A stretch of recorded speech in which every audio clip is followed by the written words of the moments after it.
என்னுடைய நண்பர் ஒருத்தர், அவர் விரல்ல நகமே இருக்காது. என்ன காரணம்னு நினைக்கிறீங்க?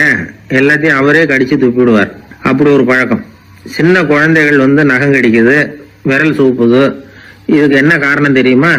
குழந்தைகள் மனசுல ஏற்படக்கூடிய ஒருவித பாதுகாப்பின்மை, இன்செக்யூரிட்டி, அல்லது தான் சரியா கவனிக்கப்படல அப்படிங்கிற எண்ணத்தோட வெளிப்பாடு தான் அது அப்படிங்கிறாங்க டாக்டர்கள். சில இடங்கள்ல 2வது குழந்தை பிறந்த உடனே பெரியவர்கள் கவனம் முதல் குழந்தைகிட்ட இருந்து கொஞ்சம் விலகி 2வது குழந்தைகிட்ட போயிடும். அந்த சமயத்துல முதல் குழந்தைக்கு இந்த பழக்கம் ஏற்படுறதுக்கு வாய்ப்பு உண்டாம். சில குடும்பங்கள்ல கணவன் மனைவி 2 பேருமே வேலைக்கு போறவங்களா இருப்பாங்க. குழந்தை ரொம்ப நேரத்துக்கு பெத்தவங்களை பிரிஞ்சு இருக்க வேண்டிய சூழ்நிலை இருக்கும். குழந்தை ஒரு பாதுகாப்பின்மையை உணர ஆரம்பிக்கும். இந்த பழக்கம் வந்துடும். அதனால ஒரு குழந்தைக்கு தான் ஒதுக்கப்படுறோம் அப்படிங்கிற நினைப்பு வராம பாத்துக்கணும். வளர்ந்த குழந்தைகளும் நகம் கடிக்கும். வயசானவங்க கிட்டையும் இந்த பழக்கம் இருக்கும். இது ஒரு மனச்சிதைவின் வெளிப்பாடு அப்படிங்கிறாங்க மனநல நிபுணர்கள். அம்மா அப்பா திட்டினாலும் சரி, அல்லது ஆசிரியர் திட்டினாலும் சரி, இந்த பழக்கம் வந்துடும். நாம தவறு பண்ணிட்டோம் அப்படிங்கிற நினைப்பு வர்ற சமயம் நகம் கடிக்க ஆரம்பிச்சிருவோம். ஏதோ ஒண்ணு அடையணும் அப்படின்னு நினைக்கிறோம், அதை அடைய முடியல. இப்படி ஒரு ஏக்கம் வர்ற சமயத்திலேயும் சில பேர் நகத்தை கடிக்க ஆரம்பிச்சிருவாங்க. ஒரு பெரிய அதிகாரி, தனியார் நிறுவனத்துல வேலை பார்க்கிறவரு, அவரு டென்ஷன் ஆயிட்டாருன்னா உடனே அறைக்கு அதை சாத்தி விடுவாங்களாம். அவரே சாத்திக்குவாராம். அப்படி சாத்திக்கிட்டு உள்ள எதையாவது வெறிச்சு பார்த்துக்கிட்டே நகத்தை கடிக்க ஆரம்பிச்சிருவாராம். இந்த பழக்கம் உலகம் பூரா உண்டு. நகம் கடிக்கிறவங்களை அந்த பழக்கத்திலிருந்து மீட்கிறதுக்கு என்ன வழி அப்படின்னு லண்டன்ல உள்ள அழகியல் நிபுணர்கள் யோசனை பண்ணி பார்த்துருக்குறாங்க. சில ஆய்வுகள் பண்ணி பார்த்தாங்களாம். அவங்க என்ன பண்ணாங்க தெரியுமா? நகம் கடிக்கிற பழக்கம் உள்ளவங்களை எல்லாம் தேடி பிடிச்சாங்க. அவங்களையெல்லாம் 3 பிரிவா பிரிச்சுக்கிட்டாங்க. ஒரு பிரிவு கிட்ட என்ன சொன்னாங்கன்னா, உங்களுக்கு நகத்தை கடிக்கணுங்கிற நினைப்பு வர்றப்போலாம் டைரி எழுத ஆரம்பிச்சிருங்க அப்படின்னாங்களாம்.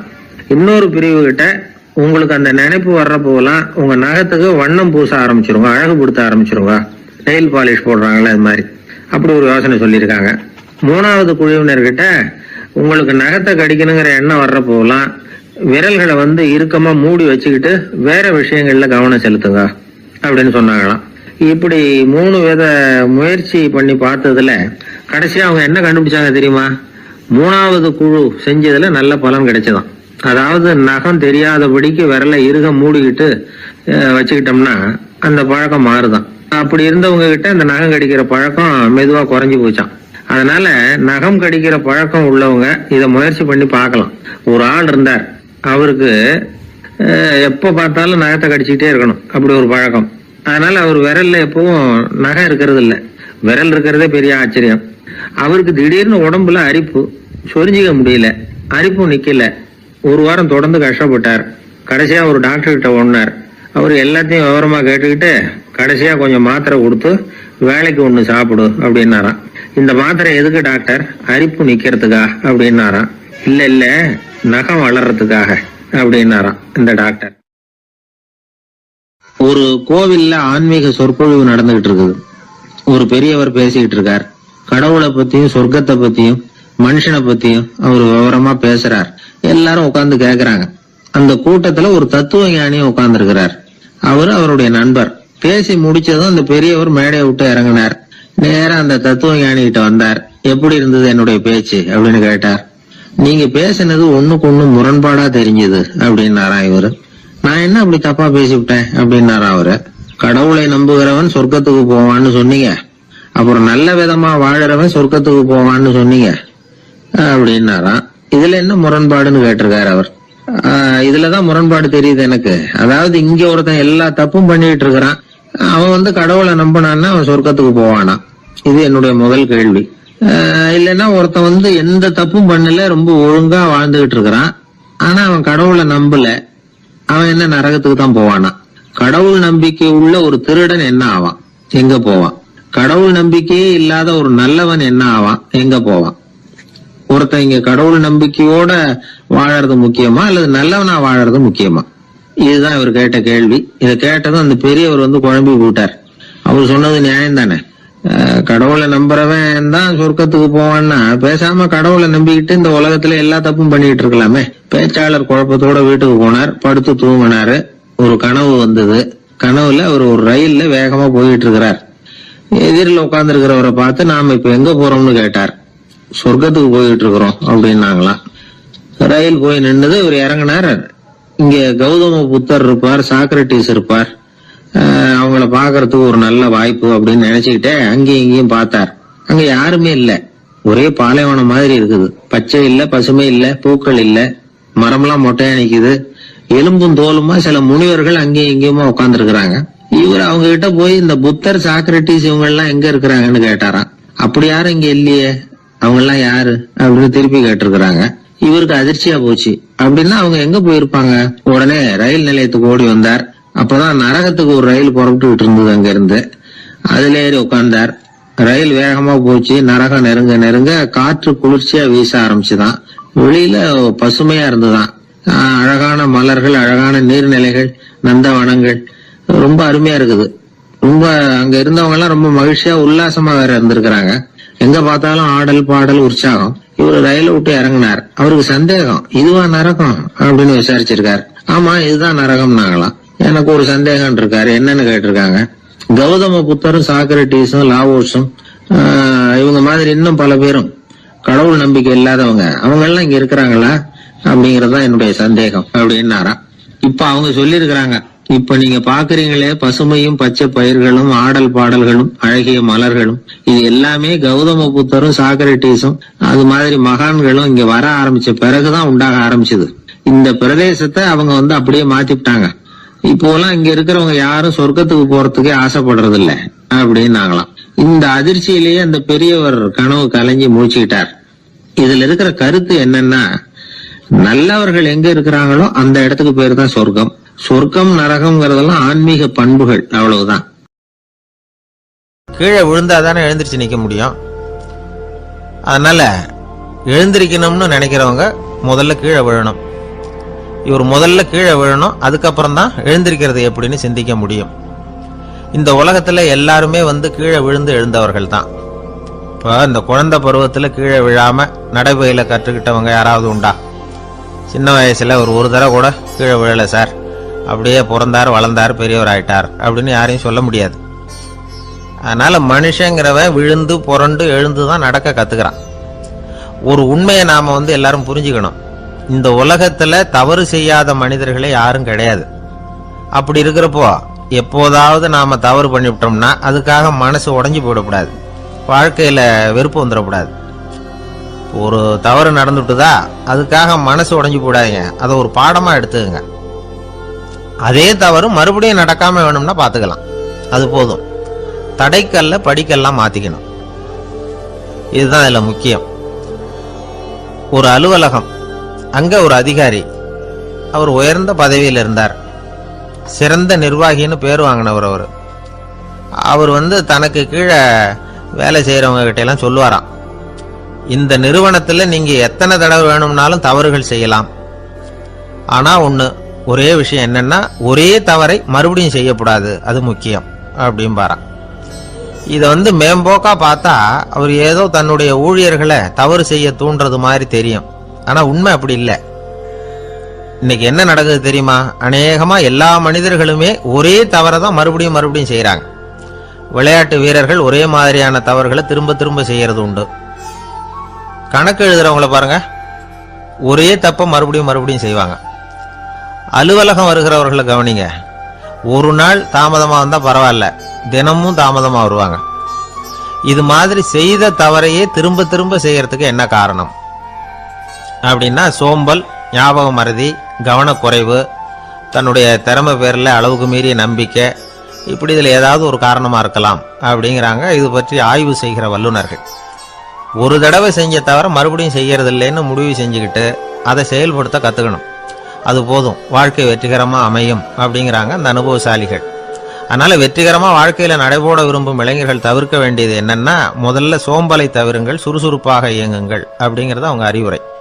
ரெண்டாவது ஞாபக மறதி, எந்த செயல்லையும் ஈடுபாடு வேணும், அக்கறை வேணும். மூணாவது கவனக்குறைவு, எதையும் அலட்சியப்படுத்தக்கூடாது.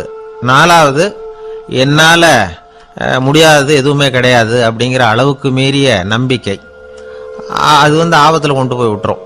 அதனால முதல் தவறு உங்களுக்கு ஒரு பாடமா அமையணும். ஒரு மனிதர் அவர் தன்னுடைய 2 காதுலையும் கட்டு போட்டுக்கிட்டு வந்தார்.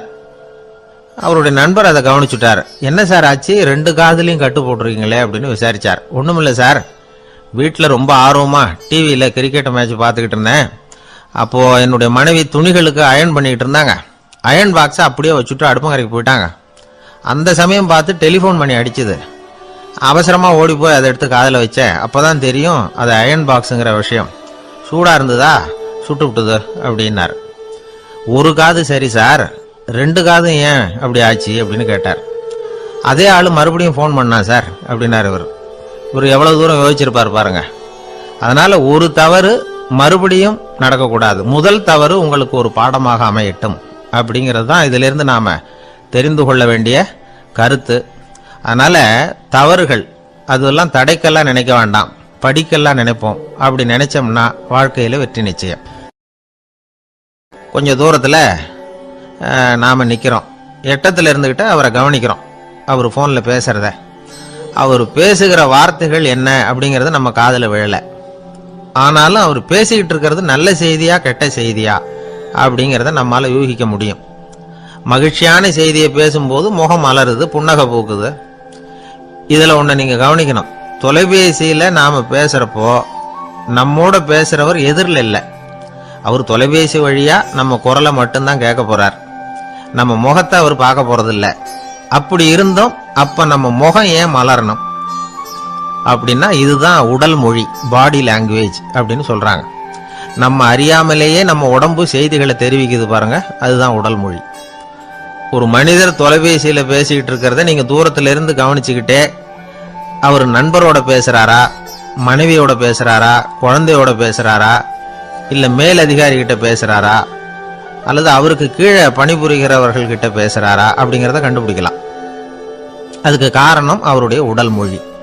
இந்த உடல் மொழி கூட நம்ம வாழ்க்கையின் முன்னேற்றத்துக்கு பயன்படும். இத பத்தியெல்லாம் கூட சில நிபுணர்கள் ஆராய்ச்சி பண்ணி பார்த்திருக்கிறாங்க. அவங்க சில விவரங்களை சொல்றாங்க. குறிப்பா ஒருத்தர் தன்னுடைய நாற்காலியில கிட்டத்தட்ட படுத்துக்காத குறையா உட்கார்ந்துருக்கிறாருன்னு வச்சுக்கோங்க. எதிர இருக்கிறவர் பேசுறது அவருக்கு பிடிக்கலன்னு அர்த்தமா. தலையை சொரிஞ்சுக்கிறது, வேற வேற திசைகளில் பார்க்கறது, கொட்டாவி விடுறது, கால்களை மாற்றி போட்டு உட்கார்றது, களைப்பா கை விரல்களை அப்படியே பின்னிக்கிறது, அடிக்கடி கடிகாரத்தை பார்க்கறது, இப்படிலாம் ஒருத்தர் பண்ணிக்கிட்டு இருக்கிறாருன்னா நாம் கூடிய சீக்கிரம் அந்த இடத்த விட்டு எழுந்திரிச்சு வந்துடுறது நல்லது. ஏன்னா இதெல்லாம் அவருடைய சலிப்பு, சோர்வு, ஆர்வமின்மை இதுக்கு அடையாளங்கள். நம்முடைய பேச்சு அவரை சலிப்படைய வச்சுட்டதுன்னு அர்த்தம். அவர் ரொம்பவும் சோர்ந்து போயிட்டாருன்னு பொருள். நம்முடைய பேச்சில் அவருக்கு ஆர்வம் இல்லைன்னு அர்த்தம். அதே நேரத்தில் நாற்காலியின் நுனியில் அமர்ந்து உடலை முன்னுக்கு நகர்த்தி எதிர இருக்கிறவரின் கண்களை பார்த்துக்கிட்டே பேசினாலும் சரி அல்லது பேச்சை கேட்டாலும் சரி, உங்க பேர்ல மற்றவங்களுக்கு உள்ள பிடிப்பு அதிகரிக்கும். நாம எப்படிப்பட்டவருங்கிறத நம்ம உடம்பும் நடை உடை பாவனையும் அடுத்தவங்களுக்கு காட்டி கொடுத்துரும். உங்க உடம்பு, உங்க பார்வை, நடை, உட்கார்ற விதம் இதை வச்சுக்கிட்டே நீங்க பொறுப்புள்ளவரா, முரடரா, அலட்சியமானவரா, மரியாதை தெரிஞ்சவரா, அடக்கமானவரா, நம்பிக்கைக்கு உரியவரா, நாணயம் இல்லாதவரா, பயந்தவரா, திறமசாலியா, அப்பாவியா அப்படிங்கறதெல்லாம் கண்டுபிடிச்சிடலாம். அதனால இந்த உடல் மொழியை புரிஞ்சுக்கிட்டு நம்மளை கொஞ்சம் சரிப்படுத்திக்கிட்டோம்னா வாழ்க்கையில சுலபமா பல காரியங்களை சாதிக்க முடியும். ஒரு மனநல மருத்துவமனை, அங்க ஒருத்தர் ஒரு நாற்காலியில உட்காந்துக்கிட்டு கார் ஓட்டுறது மாதிரி அப்படி பாவனை பண்ணிட்டு இருந்தார். ஸ்டேரிங்கை திருப்புறது மாதிரி, பின்னாடி வர்ற வண்டியை நிக்க சொல்றது மாதிரி, அப்புறம் இவரு ஒதுங்கிக்கிட்டு அவருக்கு வழி விடுறது மாதிரி, இப்படிலாம் சேட்டைகள் பண்ணிக்கிட்டு இருந்தார் மனநல மருத்துவமனையில. இத பார்த்துக்கிட்டு இருந்த ஒருத்தர் பக்கத்துல இருந்த இன்னொருத்தர்கிட்ட கேட்டார், இவர் ஏன் இப்படி பண்றாரு, இவருக்கு ஏன் அப்படி வந்தது நிலைமை அப்படின்னு சொல்லி அவர் விசாரிச்சார். அப்ப அவர் விவரம் சொன்னார். வேற ஒண்ணும் இல்லைங்க, இவருக்கு கார் ஓட்டணும்னு ஆசை ரொம்ப காலமா, அது நிறைவேறாம போயிட்டுது. அதுக்கப்புறம் அவர் மனநோயாளியை மாறிட்டார். இங்க அழைச்சிட்டு வந்தாங்க. இங்க அழைச்சிட்டு வந்ததுல இருந்து அப்படிதான் பண்ணிட்டு இருக்கிறார். அப்ப கார் ஓட்டுறது மாதிரிலாம் பாவனை பண்ணிட்டு இருப்பார், திருப்புறது மாதிரி பண்ணுவார், பின்னாடி வர்றவங்களுக்கு இடம் விடுவார், இப்படிலாம் செய்யறார் அப்படின்னு விவரம் சொன்னாங்க.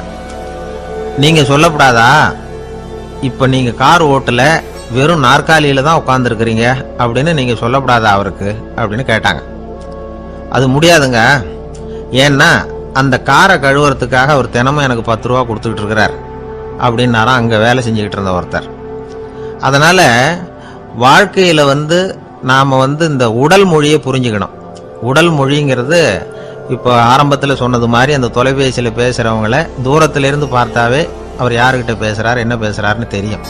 நம்ம முகத்தை நல்லா வச்சுக்கணும். உடல் மொழியை நம்ம புரிஞ்சுக்கிட்டு பயன்படுத்த ஆரம்பிச்சோம்னா எந்த முயற்சி பண்ணினாலும் அதுல வெற்றி நிச்சயம். எப்படி தெரியுமா? குருகுல வாசம் செஞ்சு படிக்கணும். ஆசிரியருங்கிறவர் ஆசிரமத்தில் இருப்பார். அங்க போய் அவருக்கு தொண்டுகள் செய்யணும். துணிகள்லாம் துவைச்சி போடணும். தூங்கும்போது காலை பிடிச்சி விடணும். புழுக்கமா இருந்தா விசிறி மட்டை எடுத்து விசிறணும். அப்படியே அப்பப்போ அவர் சொல்லி கொடுக்குற பாடத்தையும் கத்துக்கணும். அவர் சொல்லி கொடுக்குற பாடங்களை ஓலைச்சுவடிகளில் எழுதிக்கணும். இதுதான் குருகுல வாசம்ங்கிறது. இப்போ மாதிரிலாம் கிடையாது. ஆக குருகுல வாசம்ங்கிறது மனசையும் பண்படுத்தும், அறிவையும் பண்படுத்தும். அப்படி ஒரு பயிற்சி அது. அந்த காலத்தில் பஞ்சபாண்டவர்கள் ஒரு குருகுலத்தில் படிக்க போனாங்களாம். ஏற்கனவே அங்கே ஒரு 15 பேர் இருந்திருக்கிறாங்க. இவங்களையும் சேர்த்து மொத்தம் 20 பேர். எல்லாரும் ரொம்ப ஆர்வத்தோடு அங்கே தங்கி படிச்சுக்கிட்டு இருக்கிறாங்க. 2 வருஷம் ஓடி போச்சு. எல்லாரும் ஊருக்கு திரும்ப வேண்டிய நேரம். ஆசிரியர் ஒவ்வொருத்தராக கூப்பிட்டார். இது வரைக்கும் என்ன கற்றுக்கிட்ட அப்படின்னு கேட்டார். அவங்க தாங்கள் எழுதி வச்சிருந்ததை சொன்னாங்க, கற்றுக்கிட்டதை சொன்னாங்க. அங்கே படிக்க வந்தவங்க எல்லாருமே புத்திசாலிகள். அது மட்டும் இல்லை, பல பேர் அரச குடும்பத்தை சேர்ந்தவங்க, இளவரசர்களாக வேற இருக்கிறவங்க. அதனால அவங்க கிட்ட அபாரமான கல்வி அறிவை எதிர்பார்த்தார். ஒருத்தன் தான் எழுதி வச்சிருந்த சரித்திர பாடம் பூராவையும் படிச்சு காட்டினான். இன்னொருத்தன் தான் எழுதி வச்சிருந்த பூகோள பாடம் பூராவையும் படிச்சு காட்டினான். இப்படி ஒவ்வொருத்தரா அவங்க படிச்சது என்னங்கிறத படிச்சு காட்டிவிட்டு போனாங்க. கடைசியா தர்மர் வந்தார். பேசாம நிக்கிறார். தன் கையில் இருந்த ஓலைச்சுவடி கேட்ட அவர் பிரிக்கவே இல்லை. ஆசிரியர் இவர்கிட்ட தான் அதிகமா எதிர்பார்த்தார். ஆனா இவரோ பேசாம நின்றுட்டு இருக்கிறார். நீ என்ன கத்துக்கிட்ட சொல்லு, ஓலைச்சுவடியை பிரிச்சு படினார் அந்த முனிவர். தர்மர் அசையவே இல்லை. மெதுவா சொன்னார், ஐயா, நான் கத்துக்கிட்டது ஒன்னே ஒண்ணுதான். அதுதான் வாழ்க்கையில எனக்கு ரொம்ப முக்கியமான பாடமா அமையும் அப்படின்னார். என்னது, என்கிட்ட 2 வருஷ காலமா படிச்சு விட்டு கடைசியில கத்துக்கிட்டது ஒன்னே ஒண்ணுதானா அப்படின்னார் முனிவர். அவருக்கு ஒன்றும் புரியல. மற்ற மாணவர்களை விட இவர் பண்புகள்ல உயர்ந்தவர், அறிவுல சிறந்தவர், வயசுல முதிர்ந்தவர். இவரே இப்படி சொன்னா மற்றவங்க நிலைமை என்னத்துக்கு ஆறுது? அவங்க ரொம்பவும் கெட்டு போயிடுவாங்களே அப்படின்னு அவர் யோசனை பண்ணார். தர்மா, நல்லா யோசனை பண்ணி பதில் சொல்லு. 2 வருஷமா நீ கத்துக்கிட்டது என்ன அப்படின்னு தானே நான் கேட்குறேன். அதை கொஞ்சம் யோசனை பண்ணி சொல்லுன்னார் முனிவர் கொஞ்சம் கோபமா. தர்மர் முகத்துல எந்த மாறுதலுமே இல்லை. இல்லையா, 2 வருஷமா நான் கத்துக்கிட்ட முக்கியமான பாடம் ஒன்னே ஒண்ணுதான்னார். இப்போ அந்த முனிவருக்கு கோபம் அதிகமா வந்துடுச்சு. ஏன்பா, உனக்கு வெக்கமா இல்லையா? உன்னை விட வயசுல குறைஞ்சவங்க எவ்வளவு பாடம் கத்துக்கிட்டு இருக்கிறாங்க, எவ்வளவு விரிவா அவங்க படிச்சு காட்டினாங்க. நீயும் கூட நிறைய குறிச்சு வச்சிருக்கிற போல இருக்க, அதை ஏன் பிரிச்சு படிக்க கூடாது அப்படின்னார். ஐயா, நான் சொல்றது உங்களுக்கு ஏமாற்றமா இருந்தா என்னை மன்னிக்கணும். நான் ரொம்ப முக்கியமா கத்துக்கிட்டு இருக்கிறது ஒன்னே ஒண்ணுதான், மற்ற எதையும் சொல்றதுக்கு விரும்பலன்னார். மாணவர்கள்லாம் சிரிச்சுட்டாங்க. முனிவருக்கு கோபம் அளவுக்கு மீறி வந்துட்டு ஓங்கி அரைஞ்சு விட்டார் தர்மரை அவர் கண்ணத்துல. தர்மர் கண்ணை செவந்து போட்டுது, கண்கள் கலங்கி போச்சு. ஆனாலும் அவர் அமைதியை இழக்கல, தலை குனிஞ்சு நிற்கிறார். இவருடைய புடிவாதம் முனிவருக்கு இன்னும் ஆத்திரத்தை உண்டாக்கி விட்டது. இன்னொரு கண்ணத்திலே அரைஞ்சார். எல்லாரும் பயந்து போய் அமைதியா நின்றுட்டு இருக்கிறாங்க. முனிவர் கத்துறார், அப்படி நீ கத்துக்கிட்ட அந்த முக்கியமான பாடம் தான் என்ன, அதையாவது சொல்லு அப்படின்னார். ஐயா, அதை மட்டும் ஒரு ஓலைச்சுவடியில தனியா குறிச்சு வச்சிருக்கிறேன், இந்தாங்க, இதை நீங்களே படிச்சு பாருங்கன்னார். தர்மர் ஓலைச்சுவடியை நீட்டினார். முனிவர் அதை வாங்கி பிரிச்சார், சத்தம் போட்டு படிச்சார். என்ன எழுதியிருக்காருன்னா, எப்படிப்பட்ட சோதனை ஏற்பட்டாலும் நிதானம் இழந்து கோபத்துக்கு ஆளாக கூடாது அப்படின்னு. இதான் அந்த ஓலைச்சுவடியில் அவர் எழுதி வச்சிருந்தது. அந்த ஒரு கணத்திலேயே முனிவரும் எல்லா மாணவர்களும் தர்மரை புரிஞ்சுக்கிட்டாங்களாம். அவர் கத்துக்கிட்டது ஏட்டு சுரக்கா இல்லை, வாழ்க்கையில பயன்படக்கூடிய முக்கியமான அனுபவ பாடம். முனிவர் கண்களில் கண்ணீர். தர்மரை அன்போட கட்டி தழுவிக்கிட்டார். அப்புறம் சொன்னார், தர்மா, என்னை மன்னிச்சிரு, நீ மாணவன் இல்லை, ஆசிரியன். நான் இதுவரைக்கும் தெரிஞ்சுக்காத அனுபவ பாடத்தை நீ இப்போ எனக்கு கற்றுக் கொடுத்துட்ட அப்படின்னு சொன்னாராம். அதனால நிதானம் தவறக்கூடாதுங்கிறது ரொம்ப முக்கியமான ஒரு செய்தி. ஒரு ஆசிரியர் மாணவனை ஒரு கண்ணத்துல ஓங்கி அரைஞ்சுட்டார். இவன் நிதானம் தவறல, அமைதியா நின்றுகிட்டு இருந்தான். அவரு ஒரு தடவை அரைஞ்சதும் எப்படி உன்னால நிதானம் தவறாம இருக்க முடிஞ்சுது அப்படின்னு கேட்டாங்க நண்பர்கள். அவன் சொன்னான், நான் நிதானம் தவறி இருந்தா எங்க வாத்தியார் இன்னொரு கண்ணத்திலையும் அரைஞ்சிருப்பார், அது அதை விட பலமா இருக்கும். அதனால தான் நான் அப்படி இருந்தேன் அப்படின்னு நானா. ஆக நாம தெரிந்து கொள்ள வேண்டியது வாழ்க்கையில நிதானம் தவறாமல் இருக்க வேண்டும். அதுதான் வெற்றியின் ரகசியம். ஒரு நண்பர்கிட்ட பேசிக்கிட்டு இருந்தேன். அவருடைய உறவினர் ஒருத்தர் ஒரு நேர்முக தேர்வுக்கு போயிருந்தாராம், இன்டர்வியூக்கு. ரொம்பவும் பொறுப்பாகவும் கவனமாகவும் செயல்பட வேண்டிய பதவிக்கான நேர்காணல் அது. இவர் எழுத்து தேர்வில் ஏராளமான மதிப்பெண்கள் வாங்கிவிட்டார். அதனால அதை பற்றி கவலை இல்லை. இப்போ நேர்முக தேர்வில் தேர்வு பெறணும். ஏராளமான சான்றிதழ்கள் வச்சிருந்தார். நேர்காணலில் கேட்கப்பட்ட எல்லா கேள்விகளுக்கும் சரியான பதில தான் சொன்னார். இருந்தாலும் பாருங்க, அந்த நேர்முக தேர்வில் அவர் தேர்ந்தெடுக்கப்படலை. என்ன காரணம் அப்படின்னு பின்னாடி விசாரிச்சப்போ தான் விவரம் தெரிஞ்சுதான். அது என்ன ஆயிருக்குதுன்னா, அந்த நேர்காணலின் போது இவர் நடந்துகிட்ட முறையில சில தவறுகள் நடந்து போச்சான். முக்கியமா 2 தவறுகள். ஒண்ணு, அவங்க ஒரு கேள்வியை கேட்டு முடிக்கிறதுக்குள்ளேயே இவர் பதில் சொல்ல ஆரம்பிச்சுட்டாராம். ரெண்டாவது என்னன்னா, இவர் நாற்காலியில தாராளமா இயல்பா சாஞ்சி உட்காராம நாற்காலி முனையில உட்கார்ந்துருந்தாராம். இந்த 2 விதமான செயல்பாடுகளும் இவர் அவசரப்படுறவர், பதற்றப்படுறவர் அப்படிங்கிறதுக்கான அடையாளங்கள். அதாவது கேள்வியை கேட்டு முடிக்கிறதுக்குள்ளேயே முந்திக்கிட்டு பதில் சொல்றது. ரெண்டாவது, நாற்காலியில இயல்பா தாராளமா உட்காராம நாற்காலி முனையில உட்கார்றது. பார்க்க போற வேலைக்கு அவசரம், பதற்றம் இது 2 இருக்கப்படாதான். அதனால மார்க் இருந்தும் சர்டிபிகேட் இருந்தும் அந்த வேலை வாய்ப்பு அவருக்கு கிடைக்கல. வேலை கொடுக்கறவங்க நம்ம கிட்ட இருந்து என்னதான் எதிர்பார்க்கறாங்க, இதை தெரிஞ்சு வச்சுக்கிறது நல்லது. முதல்ல மற்றவர்களுடன் தொடர்பு கொள்ளும் திறமை, அதாவது எபிலிட்டி டு கம்யூனிகேட். நீங்க நினைக்கிறத அழகா தொகுத்து வகைப்படுத்தி சொல்ல தெரியுதான்னு பார்ப்பாங்க. உங்க திட்டங்களை அடுத்தவங்க ஏற்றுக்கொள்ளக்கூடிய விதத்துல வெளிப்படுத்துறதுக்கு உங்களால முடியுதான்னு பார்ப்பாங்க. இதுக்கு என்ன செய்யறது? குழப்பம் இல்லாம சிந்திக்கணும், குழப்பம் இல்லாம பேசணும். ரெண்டாவது விஷயம் என்னன்னா புத்திசாலித்தனம், அதாவது இன்டெலிஜென்ஸ். ஏத்துக்க போற வேலையை நல்ல விதமா செய்ய முடியுமா உங்களால? அதை எந்தெந்த வழியில செய்யலாம் அப்படிங்கிறத உங்களால தீர்மானிக்க முடியுமா? அந்த வேலைக்கான புது புது யோசனைகளை உங்களால சொல்ல முடியுமா அப்படின்னு பார்ப்பாங்க. இது இன்டெலிஜென்ஸ். மூணாவது தன்னம்பிக்கை, அதாவது செல்ஃப் கான்ஃபிடன்ஸ். உங்களுக்கு அது உண்டா அப்படிங்கிறத கவனிப்பாங்க. எந்த சூழ்நிலையையும் சமாளிக்கணும், எப்படிப்பட்ட மனிதர்களையும் சமாளிக்கிற தைரியம் வேணும். அடுத்தவங்களை நமக்கு சாதகமா திருப்பக்கூடிய தன்னம்பிக்கை வேணும். நாலாவது பொறுப்புகளை முன்வந்து ஏற்றுக்கொள்ளுதல், வில்லிங்னஸ் டு அக்செப்ட் ரெஸ்பான்சிபிலிட்டி. பொறுப்புகள்ல இருந்து நழுவி போக ஆசைப்படாம செஞ்சு முடிக்கணும். அஞ்சாவது முன் வருதல், இனிஷியேட்டிவ். வேலையோட முக்கியத்துவம் உணர்ந்து அதை ஏத்துக்கிட்டு தகுந்த நடவடிக்கைகளை தயங்காம எடுக்கிறதுக்கு முன் வரணும். ஆறாவது என்னன்னு கேட்டீங்கன்னா தலைமைத்துவம், லீடர்ஷிப். 4 பேருக்கு தலைமை தாங்கி நல்ல விதத்துல நடந்துக்க தெரியுதா?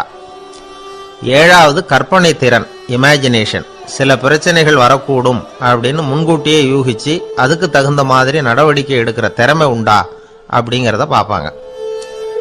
எட்டாவது என்னன்னா வளைந்து கொடுத்தல், பிளெக்சிபிலிட்டி. சூழ்நிலைக்கு தகுந்த மாதிரி, மாற்றங்களுக்கு தகுந்த மாதிரி அனுசரித்து நடந்துக்கிறதுக்கு தெரியுதா அவங்களுக்கு அப்படிங்கிறத கவனிப்பாங்க. அடுத்தது திறமைகளை வெளிக்கொணரும் திறமை, இன்டர்பர்சனல் ஸ்கில்ஸ். அடுத்தவங்க கிட்ட இருக்கிற திறமையை கண்டுபிடிச்சி அதை நல்ல விதத்தில் ஊக்கப்படுத்தி பயன்படுத்த தெரியுதா அப்படின்னு பார்ப்பாங்க. ஆறாவது சுய அறிவு, செல்ஃப் நாலேஜ். அடுத்தவங்க நம்மளை பற்றி என்ன நினைக்கிறாங்க அப்படிங்கிறத நம்மளால் புரிஞ்சுக்க முடியுதாங்கிறது முக்கியம். அடுத்தது போட்டி மனப்பான்மை, காம்படிட்டிவ்னஸ். அடுத்தவங்களை ஒப்பிட்டு பார்த்து அதை விட ஒரு படி மேலே வரணுங்கிற குணம் வேணும். இதுக்கு அடுத்தது என்னன்னா குறிக்கோளை வெல்லுதல், கோல் அச்சீவ்மெண்ட். குறிக்கோளை சவாலாக எடுத்துக்கிட்டு அதை அடையணும். அப்புறம் வேறுபட்ட திறமைகள், ஒகேஷனல் ஸ்கில்ஸ். பதவிக்கு வேண்டிய திறமைகள் தவிர மற்ற திறமைகள் எதுவும் உண்டாங்கிறது முக்கியம். நமக்கு வேலை கொடுக்கணும்னு நினைக்கிறவங்க நம்ம கிட்ட இருந்து இவ்வளவும் எதிர்பார்ப்பாங்க. அதுக்கு தகுந்த மாதிரி நம்மளை நாமே தயார்படுத்திக்கணும். எனக்கு வேண்டப்பட்ட ஒருத்தர் ஒரு இன்டர்வியூக்கு போயிட்டு வந்தார், நேர்காணலுக்கு. எப்படி இருந்தது இன்டர்வியூன்னு விசாரித்தேன். நான் போனேன். அவர் கேட்ட எல்லா கேள்விக்கும் அவர் எதிர்பார்த்தது மாதிரி எல்லா பதிலையும் சொன்னேன். கடைசியாக நான் எதிர்பார்க்காத ஒரு தகவலை அவர் சொன்னார் அப்படின்னார். என்னன்னு கேட்டேன். அவரும் என்ன மாதிரியே இன்டர்வியூக்கு வந்தவர் தானா, சும்மா என்ன கேள்வி கேட்டுக்கிட்டு உட்காந்துருந்தாராம் அப்படின்னார். அதனால ஒரு நேர்காணலுக்கு போறதுக்கு முன்னாடி என்ன எதிர்பார்க்கறாங்க அப்படிங்கறத தெரிஞ்சுக்கிட்டு போனா வெற்றி நிச்சயம். வாழ்க்கையில ரொம்பவும் அடிபட்டு அல்லல் பட்டுக்கிட்டு இருக்கிற ஒருத்தர் வந்தார். மனசு ரொம்பவும் நொந்து போய் பேசினார். இந்த உலகத்துல மனுஷனா பிறந்ததை விட மாடா பிறந்திருக்கலாம் சார் அப்படின்னார். திடீர்னு வந்து என்கிட்ட இப்படி சொன்னா அதுக்கு நான் என்னங்க பண்ண முடியும் அப்படின்னேன். உங்ககிட்ட வரணும்னு தோணுச்சு, அதனால வந்தேன் அப்படின்னார். சரிங்க, இப்படி ஒரு யோசனை வந்ததுக்கு என்ன காரணம் அப்படின்னு சொல்லி அவர்கிட்ட கேட்டேன். அதுக்கு அவர் சொன்னார், என் பையனுக்கு வேலை தேடுறேன் கிடைக்கல, பொண்ணுக்கும் மாப்பிள்ளை தேடுறேன் கிடைக்கல, வீடு கட்டுறதுக்கு கடன் கேட்குறேன் கிடைக்கல. மாடா பிறந்திருந்தா இது மாதிரி கவலையெல்லாம் கிடையாதுல்ல, பேசாம வைக்கோலை தின்னுக்கிட்டு அசை போட்டுக்கிட்டே கடந்து விடலாமே அப்படின்னாரு அலட்சியமா. அதுக்கப்புறம் தான் அவர் சொன்ன கருத்தை நானும் கொஞ்சம் அசை போட ஆரம்பிச்சேன் மனசுக்குள்ள. இப்போ இயற்கையை பொறுத்த வரைக்கும் அது நாம எல்லாரும் மகிழ்ச்சியா வாழணும் அப்படின்னு தான் விரும்புது. விலங்குகள், பறவைகள், தாவரங்கள், அப்புறம் மற்ற உயிரினங்கள் எல்லாமும் நல்லபடியா இருக்கணும் அப்படிங்கிறது தான் இயற்கையோட விருப்பம். அதுல ஒன்றும் சந்தேகம் இல்லை. இயற்கையோட அமைப்பை கொஞ்சம் கவனிச்சு பார்த்தா அதை நாம நல்லா புரிஞ்சுக்கலாம். இருந்தாலும் இந்த ஆள் சொன்னதை கேட்ட பிறகுதான் ஒரு முக்கியமான வேறுபாடு புரிஞ்சுது. அதாவது இந்த உலகத்துல உள்ள முக்கியமான பிரச்சனைகள் 6. அந்த 6 பிரச்சனைகளும் ஆடு மாடுகளுக்கு கிடையாது, மரம் செடி கொடிகளுக்கு கிடையாது. ஆனா மனுஷன் அந்த 6 பிரச்சனைகளையும் சந்திக்க வேண்டியிருக்கு. சரி, அந்த 6 பிரச்சனைகள் என்னென்ன தெரியுமா? முதல்ல இந்த ஆடு மாடுலாம் நமக்குன்னு சொந்தமா ஒரு வீடு இல்லையே அப்படின்னு கவலைப்பட்டுக்கிட்டு இருக்கிறது இல்ல. ஆனா மனிதனுக்கு வீடு தேவைப்படுது. இது ஒரு வித்தியாசம். இப்ப 2வது பிரச்சனை என்னன்னா ஆடை பிரச்சனை. ஒரு கோழியோ சேவலோ நாம போட்டுக்கிறதுக்கு ஒரு சட்டை இல்லையே அப்படின்னு கவலைப்படுறது இல்ல. ஆனா மனுஷனுக்கு அந்த கவலை உண்டு. சரி, இப்ப 3வது என்னன்னு பார்த்தா கல்வி பிரச்சனை. ஒரு பசுமாடு கவலையோட நின்றுகிட்டு இருக்கு அப்படின்னு வச்சுக்குவோம். நீங்க அதுகிட்ட போய் ஏன் பசுமாடை கவலையோட நின்றுகிட்டு இருக்கிற அப்படின்னு கேட்குறீங்க. என் கண்ணுக்குட்டிக்கு எல்கேஜியில் இடம் கிடைக்கல, டொனேஷன் கொடுக்கறதுக்கு கையில் பணமும் கிடையாது, சிபாரிசுக்கு யாரை பிடிக்கிறதுன்னு தெரியல, இப்படியா சொல்லிக்கிட்டு இருக்கோம். அதுக்கு அந்த கவலையெல்லாம் கிடையாது. ஆனால் மனிதனுக்கு அந்த கவலை உண்டு. 4வது என்னன்னு பார்த்தீங்கன்னா வேலை வாய்ப்பு பிரச்சனை. வேலை கிடைக்கலையே அப்படின்னு வேப்ப மரம் கவலைப்படுறது இல்லை, ஆனால் மனுஷன் கவலைப்படுறான். 5வது என்னன்னு பார்த்தா கல்யாண பிரச்சனை. எரும மாடு பசுமாடு எல்லாம் பொண்ணுக்கு மாப்பிள்ளை தேடிக்கிட்டாலே இது பேப்பர்ல மணமகன் தேவை அப்படின்னு விளம்பரமா கொடுக்குது, அதெல்லாம் கிடையாது. 6வது என்னன்னு பார்த்தீங்கன்னா பணம் சம்பந்தமான பிரச்சனை. ஆடு மாடுலாம் பணத்தை சேமிக்கணும்னோ ஏதாவது நிதி நிறுவனத்துல முதலீடு பண்ணணும்னோ நினைச்சுக்கிட்டு இருக்கிறது இல்லை. பணத்தை எப்படி காப்பாத்துறது அப்படிங்கிற கவலையும் அதுகளுக்கு கிடையாது. குதிரை வந்து குளம்போட பிறக்குது, அதனால அது காடு மேடெல்லாம் கவலை இல்லாம தெரியலாம். ஆடு வந்து உடம்புல ரோமத்தோட பிறக்குது, அதனால அது குளிரை பத்தி கவலைப்பட வேண்டிய அவசியம் இல்லை. ஆனா மனுஷனை பார்த்தீங்கன்னா அவன் தான் ஒண்ணுமில்லாம பிறக்கிறான். ஏன் இந்த பாகுபாடு அப்படின்னு கேட்டா இதை பத்தி கொஞ்சம் சிந்திச்சு பார்க்கணும். அதாவது இந்த சந்தேகத்தை ஒரு பெரியவர்கிட்டையும் கேட்டேன். அவரு சொன்னார் இதுக்கு பதில்.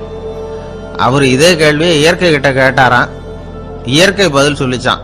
வேற யாருக்கும் கொடுக்காத ஒரு வலுவான கருவியை, ஒரு பவர்ஃபுல் வெப்பன் மனுஷனுக்கு கொடுத்துருக்கிறேன்னு, அந்த கருவியை உபயோகப்படுத்தி அந்த 6 பிரச்சனையை மட்டும் இல்ல 6 கோடி பிரச்சனைகள் இருந்தாலும் அதையெல்லாம் சமாளிக்கலாம்.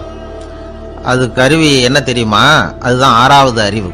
அதை உபயோகப்படுத்தினா காலுக்கு செருப்பு தயார் பண்ணிக்கலாம், குளிருக்கு போர்வை தயார் பண்ணிக்கலாம், என்ன வேணும்னாலும் செய்யலாம் அப்படின்னு இயற்கை பதில் சொல்லிச்சான். அதனால நாம செய்ய வேண்டியது என்னன்னா இயற்கையை முதல்ல சரியா புரிஞ்சுக்கணும். இயற்கையின் படைப்பையே நாம வந்து சரியா புரிஞ்சுக்கிறது இல்லையே, அதுதான் வேதனை. இந்த கதையை கேளுங்க. இப்ப நகரத்திலிருந்து ஒரு ஆளு கிராமத்துக்கு வந்தான். அங்க ஒரு சிறுவன் மாடு மேய்ச்சிக்கிட்டு இருந்தான். நகரத்து ஆள் சொன்ன, எவ்வளவு அழகான பசு, அது சரி இதுக்கெல்லாம் ஏன் கொம்பு இல்லைன்னா. இதுக்கு அந்த பையன் பதில் சொன்னான், பசுமாட்டுக்கு கொம்பு இல்லாததுக்கு பல காரணங்கள் உண்டு. கண்ணுக்குட்டியா இருந்தா கொம்பு இருக்காது, பசு வளர்ந்து பெருசானதுக்கு அப்புறம் தான் கொம்பு முளைக்கும், இது ஒரு காரணம். சில சமயம் வளர்ற கொம்பு எடுத்து விடுறது உண்டு, அது ஒரு காரணம். ஆனா இதுக்கு ஏன் கொம்பு இல்லைன்னு கேக்குறீங்க. அதுக்கு என்ன காரணம்னா இது பசு இல்ல குதிரை அப்படின்னானா. அங்கே ஒரு புதர் தெரியுது இல்லையா, இந்த புதருக்குள்ள ஒரு சிங்கம் இருக்கு. அந்த பக்கமாக நான் போகிறப்போ வர்றப்போலாம் அது என்கிட்ட ஒம்பு வளர்க்குது, தகராறு செய்யுது, என் மேலே பாயுது, என்னை தாக்குது, ஏன்னு தெரியல அப்படின்னுது. இதை கேட்டதும் அந்த குரங்கு சொல்லிச்சு, இனிமேல் கவலைப்படாத, இந்த தடவை நான் உன்னை காப்பாற்றுறேன்னுது. அதுக்கப்புறம் ஒரு நாள் அந்த குரங்கும் கழுதியும் அந்த புதர் பக்கமாக போய்கிட்டு இருந்தாங்க. எதிர்பார்த்தது மாதிரியே நடந்தது. இந்த சிங்கம் எதிரில் வந்தது, கழுதியை பார்த்தது, உடனே அது மேலே பாய ஆரம்பிச்சுட்டுது. அவ்வளவுதான். உடனே இந்த குரங்கு என்ன பண்ணிச்சு தெரியுமா, கிடுகிடுன்னு ஒரு மரத்து மேலே ஏறி உட்காந்துக்கிட்டது. அங்கே உட்காந்துக்கிட்டு கீழே அந்த கழுதியும் சிங்கமும் போடுற சண்டையை வேடிக்கை பார்க்க ஆரம்பிச்சுட்டுது. கொஞ்ச நேரம் கழித்து அடிபட்ட காயத்தோடு அந்த கழுதை மெதுவாக நடந்து வந்தது. குரங்கு மெல்ல மரத்தை விட்டு கீழே இறங்குச்சு. இப்போ கழுதை கேட்டுது, என்னை காப்பாத்துறேன்னு சொல்லிவிட்டு காலை வாரி விட்டுட்டியே, நீ பாட்டுக்கு மரத்து மேலே ஏறி உட்காந்துக்கிட்டே, இது நியாயமானது. குரங்கு பரிதாபமாக அதை பார்த்துது. நான் மரத்து மேலே இருந்து நீங்கள் 2 பேரும் சண்டை போட்டதை பார்த்துக்கிட்டு தான் இருந்தேன். உன்னோட சத்தம் தான் அதிகமாக இருந்தது, அது நீ சிரிக்கிற மாதிரி எனக்கு கேட்டுது, அதனால் நீ தான் ஜெயிச்சுக்கிட்டு இருக்க போல இருக்கு அப்படின்னு நினச்சிவிட்டேன்னு. இன்றைக்கி பல பேர் இப்படி தான் இருக்கிறாங்களாம். யார் ஜெயிக்கிறாங்க யார் தோக்குறாங்கங்கிறத முகத்தை பார்த்து கூட கண்டுபிடிக்க முடியறதில்ல, பேசுகிற பேச்சை வச்சு கூட கண்டுபிடிக்க முடியறதில்ல. தோற்கிறவங்க கூட சிரிக்கிற மாதிரி முகத்தை வச்சுக்கிறான். இன்றைய மனிதர்கள்கிட்ட ஏகப்பட்ட முரண்பாடுகள். பொய் முகங்களோட உலவுகிறவர்கள் தான் அதிகம். உண்மை முகம் எங்கே இருக்குது அப்படிங்கிறத புரிஞ்சுக்கிட்டு நண்பர்களை தேர்ந்தெடுக்கணும் அப்படிங்கிறது ஒரு முக்கியமான கருத்து. கடவுள் இந்த உலகத்தை படைச்சு விட்டு அதுக்கப்புறமும் கொஞ்ச நாள் இங்கேயே தங்கியிருந்தாராம். அப்போ தான் அவருக்கு ஒரு உண்மை புரிஞ்சுதான், இந்த உலகத்தில் தங்கி இருக்கிறது எவ்வளவு இடைஞ்சல்னு. தினமும் மனிதர்கள் தேடி வந்து ஏதாவது புகார் சொல்லிக்கிட்டே இருந்தாங்களாம். எனக்கு அது வேணும் இது வேணும்னு கேட்டுக்கிட்டே இருந்தாங்களாம். சில பேர் வந்தாங்க, நாங்கள் வந்து விவசாயம் பண்ணுறோம், தண்ணி இல்லாமல் பயிர் காயுது, எங்களுக்கு மழை வேணும் அப்படின்னாங்க. அவங்க போனதும் அதுக்கப்புறம் சில பேர் வந்தாங்க, நாங்கள் வந்து மண்பானை செய்கிறவங்க, நிறைய பானை செஞ்சு வச்சுருக்குறோம், மழை பெஞ்சால் எல்லாம் கரைஞ்சி வீணாக போயிடும், அதனால் இன்றைக்கி மழை பெய்யக்கூடாதுன்னாங்க. கடவுள் பார்த்தார், அவருக்கு என்ன பண்ணுறதுன்னே தெரியல, ஏகப்பட்ட குழப்பம், தலையை பிச்சுக்கலாம் போல் இருந்தது, கிட்டத்தட்ட பைத்தியம் பிடிக்கிற அளவுக்கு ஆயிட்டுது. எல்லாருடைய ஆசைகளையும் அவரால் நிறைவேற்ற முடியல, ஏன்னா ஒன்றுக்கு ஒன்று முரண்பாடாக இருந்தது. ஒரு நாள் தன்னுடைய அமைச்சரவையை கூட்டி ஆலோசனை கேட்டார், என்ன செய்யலாம்னு சொல்லுங்கன்னார். இது என்ன பிரமாதம், பேசாமல் இமயமலை அடிவாரத்தில் போய் உட்காந்துங்க, யாரும் தொந்தரவு பண்ண மாட்டாங்கன்னாங்க. அங்கேயும் மனிதர்கள் வர ஆரம்பிச்சுருவாங்களேன்னார் கடவுள். சரி அப்படின்னா சந்திரனில் போயிருந்துக்கலாமேன்னாங்க. அங்கேயும் மனுஷன் குடி வர போகிறான் அப்படின்னார் கடவுள். வெகு தூரத்துக்கு அப்பால் உள்ள நட்சத்திர மண்டலத்துக்கு போயிடலான்னாங்க. இதெல்லாம் நிரந்தர தீர்வாகாது, நிரந்தரமாக இந்த மனிதனுடைய தொல்லையிலிருந்து நான் விடுபடணும், அதுக்கு ஏதாவது வழி சொல்லுங்கன்னார் கடவுள். ஒரு வயசான ஆள் வந்தார், கடவுளுக்கு காதோட காதாக ஒரு வழியை சொன்னார். கடவுளுக்கு முகம் மலர்ந்தது, அதுதான் சரி, அப்படியே செஞ்சுடலான்னார். அந்த ஆள் சொன்ன ரகசியம் என்ன தெரியுமா, மனிதனால் அடைய முடியாத ஒரு இடம் இருக்குது, அது வேற எங்கேயும் இல்லை, அவனுக்கு உள்ளே இருக்குது, அங்கே போய் மறைஞ்சிங்க, அதுக்கப்புறம் மனிதர்களால் உங்களுக்கு தொந்தரவு இருக்காதுன்னார். மனிதன் நினைக்காத இடம் அதுதான். அதாவது உள்ளுக்குள்ள இருக்கிற உண்மையை புரிஞ்சுக்காம வெளியில எங்கேயோ அது இருக்கிறதாக நினைச்சு வரட்டிட்டு அலையறான் மனுஷன். உள்ளே இருக்கிற உண்மை புரிஞ்சா நாம தன்னம்பிக்கையோட தலை நிமிர்ந்து வாழலாம். வேடிக்கையா ஒரு கதை சொல்லுவாங்க, இதை பாருங்க, நம்ம பையன் எங்க பணம் வச்சாலும் எடுத்து விடுறான், என்ன பண்றதுன்னாங்க அம்மா. அப்பா கொஞ்ச நேரம் யோசனை பண்ணார், அதுக்கப்புறம் சொன்னார், அவன் கண்ணில் படாத இடமா, நம்ம வீட்டில் இருக்கிறது ஒரே இடம் தான், அங்கே பணத்தை வை திருட்டு போகாதுன்னார். அது எந்த இடம்னு கேட்டாங்க. அதுதான் அவன் பாட புஸ்தகம், அதில் வச்சிரு, அவன் தொடவே மாட்டான், பாட புத்தகத்தை தொடாமல் பரீட்சையில் வெற்றி பெற முடியாது அப்படிங்கிறத புரிஞ்சுக்கணும். உள்ளே இருக்கிற உண்மையை தொடாமல் வாழ்க்கையில் வெற்றி பெற முடியாது. அதனால் உண்மையை புரிஞ்சுக்கிட்டா வாழ்க்கையில் வெற்றி நிச்சயம். கத்தியை தீட்டாதே புத்தியை தீட்டு அப்படின்னு ஒரு பெரியவர் புத்தி சொன்னார். அதை கேட்ட ஒரு இளைஞன், அது எப்படி பெரியவரை புத்தியை தீட்டுறது, கத்தியை தீட்டுன்னு சொன்னால் ஒரு கருங்கல்லில் கத்தியை தேய்க்கலாம், புத்தியை தீட்டுன்னு சொன்னால் எப்படி தலையை கொண்டுட்டு போய் தரையில் தேய்ச்சிட்டு இருக்க முடியுமா அப்படின்னா. அந்த பெரியவர் உடனே புரிஞ்சுக்கிட்டார், இந்த இளைஞனுக்கு புத்தி கூர்மை கம்மி அப்படிங்கிறத புரிஞ்சுக்கிட்டார். அது சரி, அறிவுக்கும் புத்திசாலித்தனத்துக்கும் என்ன வித்தியாசம்? இது ஒரு முக்கியமான கேள்வி. அறிவுன்னா என்ன, புத்திசாலித்தனம்னா என்ன? இதே கேள்வியை சாக்ரட்டிஸ் கிட்ட அவருடைய சீடன் ஒருத்தன் கேட்டானான். ஐயா, அறிவுக்கும் புத்திசாலித்தனத்துக்கும் என்னங்க வித்தியாசம் அப்படின்னு கேட்டிருக்கான். சாக்ரட்டிஸ் நிமிர்ந்து பார்த்துருக்கிறார் அந்த சீடனை. அதுக்கப்புறம் சொன்னாராம், நான் சொல்கிறேன் உன்னுடைய கேள்விக்கு பதில், ஆனால் அதுக்கு முன்னாடி நீ ஒரு காரியம் பண்ணணும்னாரான். என்னங்க செய்யணும் சொல்லுங்கன்னு இருக்கான். அதோ பாரு, ஒரு பெரியவர் உட்காந்துருக்கிறாரு, அவர்கிட்ட போ, இங்கேருந்து பக்கத்தில் இருக்கிற அந்த கிராமத்துக்கு போய் சேர எவ்வளவு நேரம் ஆகும் அப்படின்னு கேட்டுட்டு வா அப்படி சொன்னார் சாக்ரட்டிஸ். சரின்னு சொல்லிவிட்டு இவன் போனான். அந்த பெரியவர் முன்னாடி போய் நின்னான். ஏங்க பெரியவரை, இங்கேருந்து அதோ தெரியுத அந்த கிராமத்துக்கு போய் சேர்றதுக்கு எவ்வளவு நேரம் ஆகும் அப்படின்னு கேட்டான். பெரியவர் நிமிர்ந்து பார்த்தார். ஆனால் பதில் எதுவும் சொல்லலை. இவன் மறுபடியும் ஒரு தடவை அதே கேள்வியை அவர்கிட்ட கேட்டான். என்னங்க, நான் கேட்குறது உங்கள் காதில் விழுதா? அந்த கிராமத்துக்கு போய் சேர்றதுக்கு எவ்வளோ நேரம் ஆகும் அப்படின்னு சொல்லி மறுபடியும் கேட்டான். அப்பவும் அவர் பதில் சொல்லலை.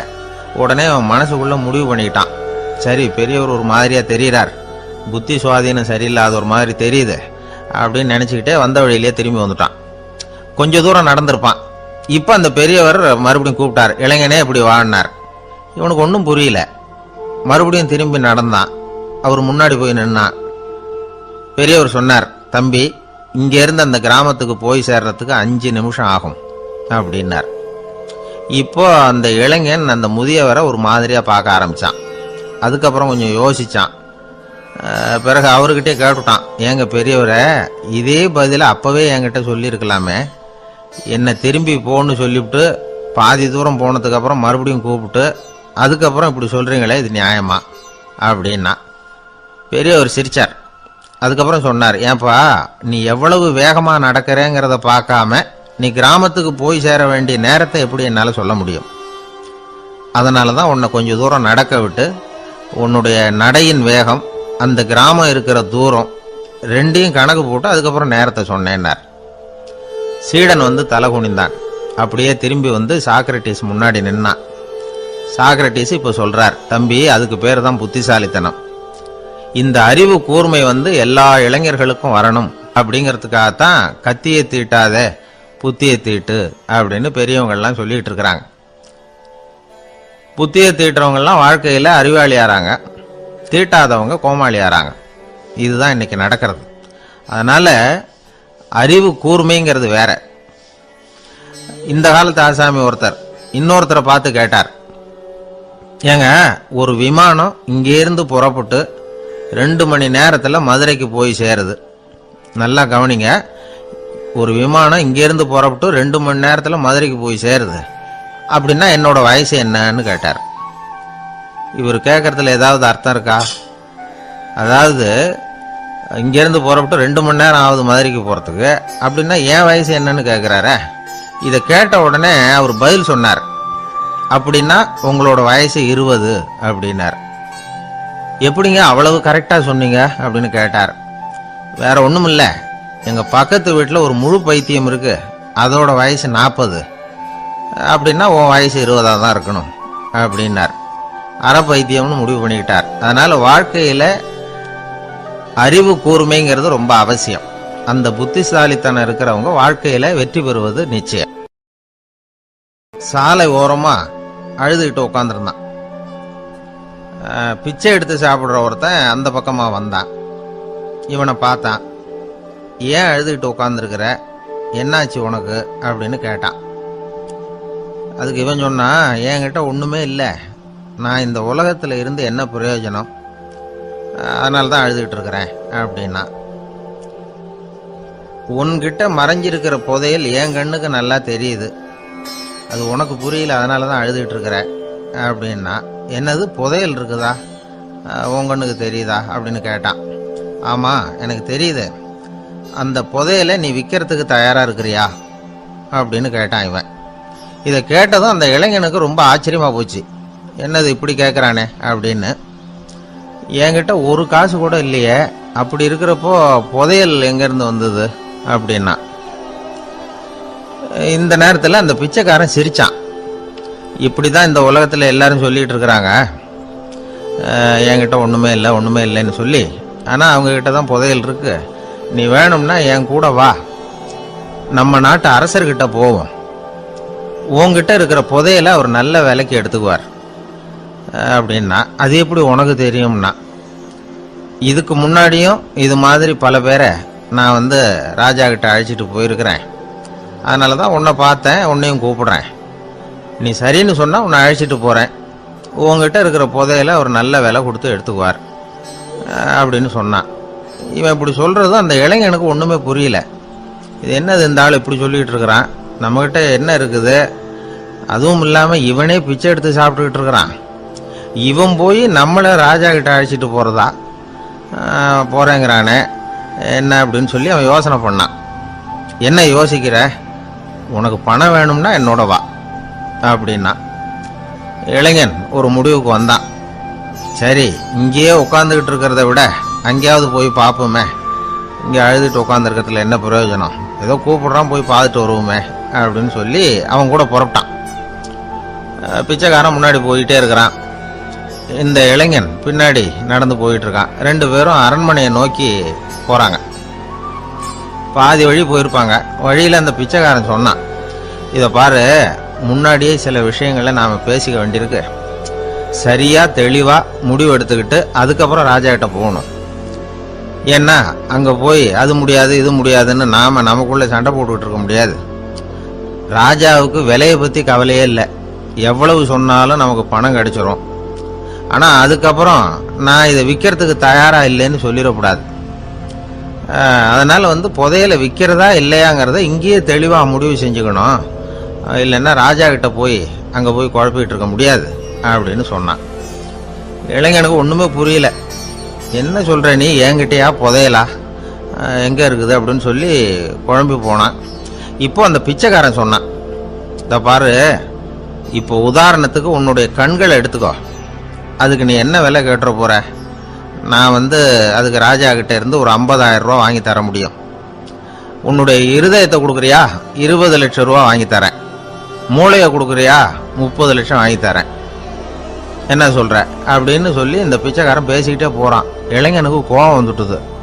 என்ன உளர்ற, உனக்கு என்ன பைத்தியமா, கண்ணையும் மூளையையும் இருதயத்தையுமா விற்பாங்க, என்ன விலை கொடுத்தாலும் அதையெல்லாம் நான் விற்கிறதுக்கு தயாரா இல்லை, நான் விற்க மாட்டேன், அதை கொடுத்துட்டு நான் என்ன பண்றது, இப்படி நான் மட்டும் இல்லை யாருமே இதை விற்கிறதுக்கு தயாரா இருக்க மாட்டாங்க அப்படின்னு சொன்னான் அந்த இளைஞன். இவன் இப்படி சொன்னதும் அந்த பிச்சைக்காரன் வாய் விட்டு சிரிக்க ஆரம்பிச்சுட்டான். இப்போ பைத்தியமானது நானா நீயா, லட்சக்கணக்கான கோடிக்கணக்கான ரூபாய் பொறுமானம் உள்ள பொருள்களை உங்ககிட்டயே வச்சுக்கிட்டு விற்க முடியாதுன்னு சொல்ற நீ தான் ஏழை, என்கிட்ட ஒண்ணுமே இல்லைன்னு மரத்தடியில் உட்காந்து அழுதுட்டு இருக்கிறியே அப்படின்னு சொன்னான். இன்னைக்கு பாத்தீங்கன்னா பல பேர் தன்கிட்ட புதைஞ்சிருக்கிற ஆற்றலை புரிஞ்சிக்க முடியாம அவதிப்பட்டு இருக்கிறாங்க. நம்ம கிட்ட என்ன இருக்குங்கிறது அவங்களுக்கு தெரியறதில்ல, அதனாலதான் என்கிட்ட ஒண்ணுமே இல்லைன்னு சொல்லி அழுதுட்டு இருக்கிறாங்க. இதை விளங்க வைக்கிறதுக்கு பெரியவங்க சொல்ற கதை இது. நம்ம கிட்ட இருக்கிற புதையலை நாம தான் தோண்டி எடுக்கணும். உண்மையான புதையல்ங்கிறது உள்ளே இருக்கு, ஆனா அதை வெளியில தேடுற ஆசாமிகள் தான் அதிகம். சராசரி மனித இயல்பு அப்படி. நம்ம கிட்ட விலை மதிக்க முடியாத பகுத்தறிவு இருக்கு, அதை வச்சுக்கிட்டு வாழ்க்கையில முன்னேறதுக்கு முயற்சி பண்ணணும். என்கிட்ட ஒண்ணுமே இல்லைன்னு நினைச்சு ஓரமா உட்காந்துடக்கூடாது. முயற்சி செஞ்சா முடியாத காரியம் எதுவுமே இல்லை. ஒரு ரயில்வே ஸ்டேஷன் பக்கம் வெளியில ஒரு டாக்ஸி நின்றுட்டு இருந்தது. அந்த பக்கமா வந்த ஒருத்தர் டாக்ஸி டிரைவரை பார்த்து சொன்னார், ஐயா, உங்க வண்டியில பின் சீட்ல ஒரு மணி பர்ஸ் கிடக்கு, யாரோ மறந்து விட்டுட்டு போயிருக்கிறாங்க அப்படின்னாரு. இல்ல இல்ல, அது காலி பர்ஸ் தான், நான் தான் அதை அங்கே போட்டு வச்சிருக்கிறேன்னாரு டிரைவர். ஏன்னு கேட்டார் அவரு. அதுக்கு டிரைவர் சொன்னாரு, அதை பார்க்குற யாராவது அதை எடுத்துக்கலாம்ங்கிற ஆசையிலையாவது சவாரிக்கு வருவாங்க, அதுக்காக தான் போட்டு வச்சிருக்கிறேன் அப்படின்னார். ஒரு நண்பர் அவசர அவசரமா என்கிட்ட ஓடி வந்தார். அப்புறம் சொன்னார், என்னால் நம்பவே முடியல சார், என் பையனா இப்படி அப்படின்னு சொல்லி ஆச்சரியப்பட்டார். உங்க பையன் அப்படி என்னதான் செஞ்சுட்டான்னு கேட்டேன். என்னால முடியாத ஒரு காரியத்தை அவன் சுலபமா செஞ்சுட்டான் சார் அப்படின்னார். அது என்ன, உங்களால முடியாத காரியத்தை அவன் செஞ்சுட்டாங்கிறீங்க, அது என்ன காரியம்னு தான் சொல்லுங்களேன். என்ன, 5ஆம் வகுப்புல அவன் ஒரே தடவையில் பாஸ் ஆயிட்டான் சார், அதாவது ஒரே அட்டம்ப்ட்ல பாஸ் ஆயிருக்கிறான் அப்படின்னார். மூச்சு வாங்க. கஷ்டப்பட்டு பரீட்சை எழுதினவன் அவன், இவருக்கு மூச்சு வாங்குது. நம்மால செய்ய முடியாத ஒரு காரியத்தை இன்னொருத்தர் செய்யும் போது அது நமக்கு ஆச்சரியமா தெரியுது. இப்ப சர்க்கஸ் பாக்குறோம், அங்க ஒருத்தர் அந்த இடத்துல தொங்குறார், அதை பாக்குறப்போ அது நமக்கு ஆச்சரியமா தெரியுது. ஏன்னா அது மாதிரி அந்த இடத்துல தொங்குறதுங்கிறது நம்மால முடியாத காரியம். நம்மால முடியாத ஒண்ண அடுத்த ஒருத்தர் ரொம்ப சுலபமா செய்யறப்போ நாம மருள்வது இயற்கை. இதைத்தான் தொல்காப்பியம் மருட்கை அப்படின்னு சொல்லுது. இந்த வியப்பு இருக்குதே, இது 4 வகையில ஏற்படுதான். அதையும் தொல்காப்பியம் தான் சொல்லுது. அது என்ன 4 வகை அப்படின்னா, முதல் வகை எப்படின்னா புதுமையான அரிய செயல்களை செய்வது. 2வது வகை என்னன்னா பெரிய செயல்களை செய்யறது.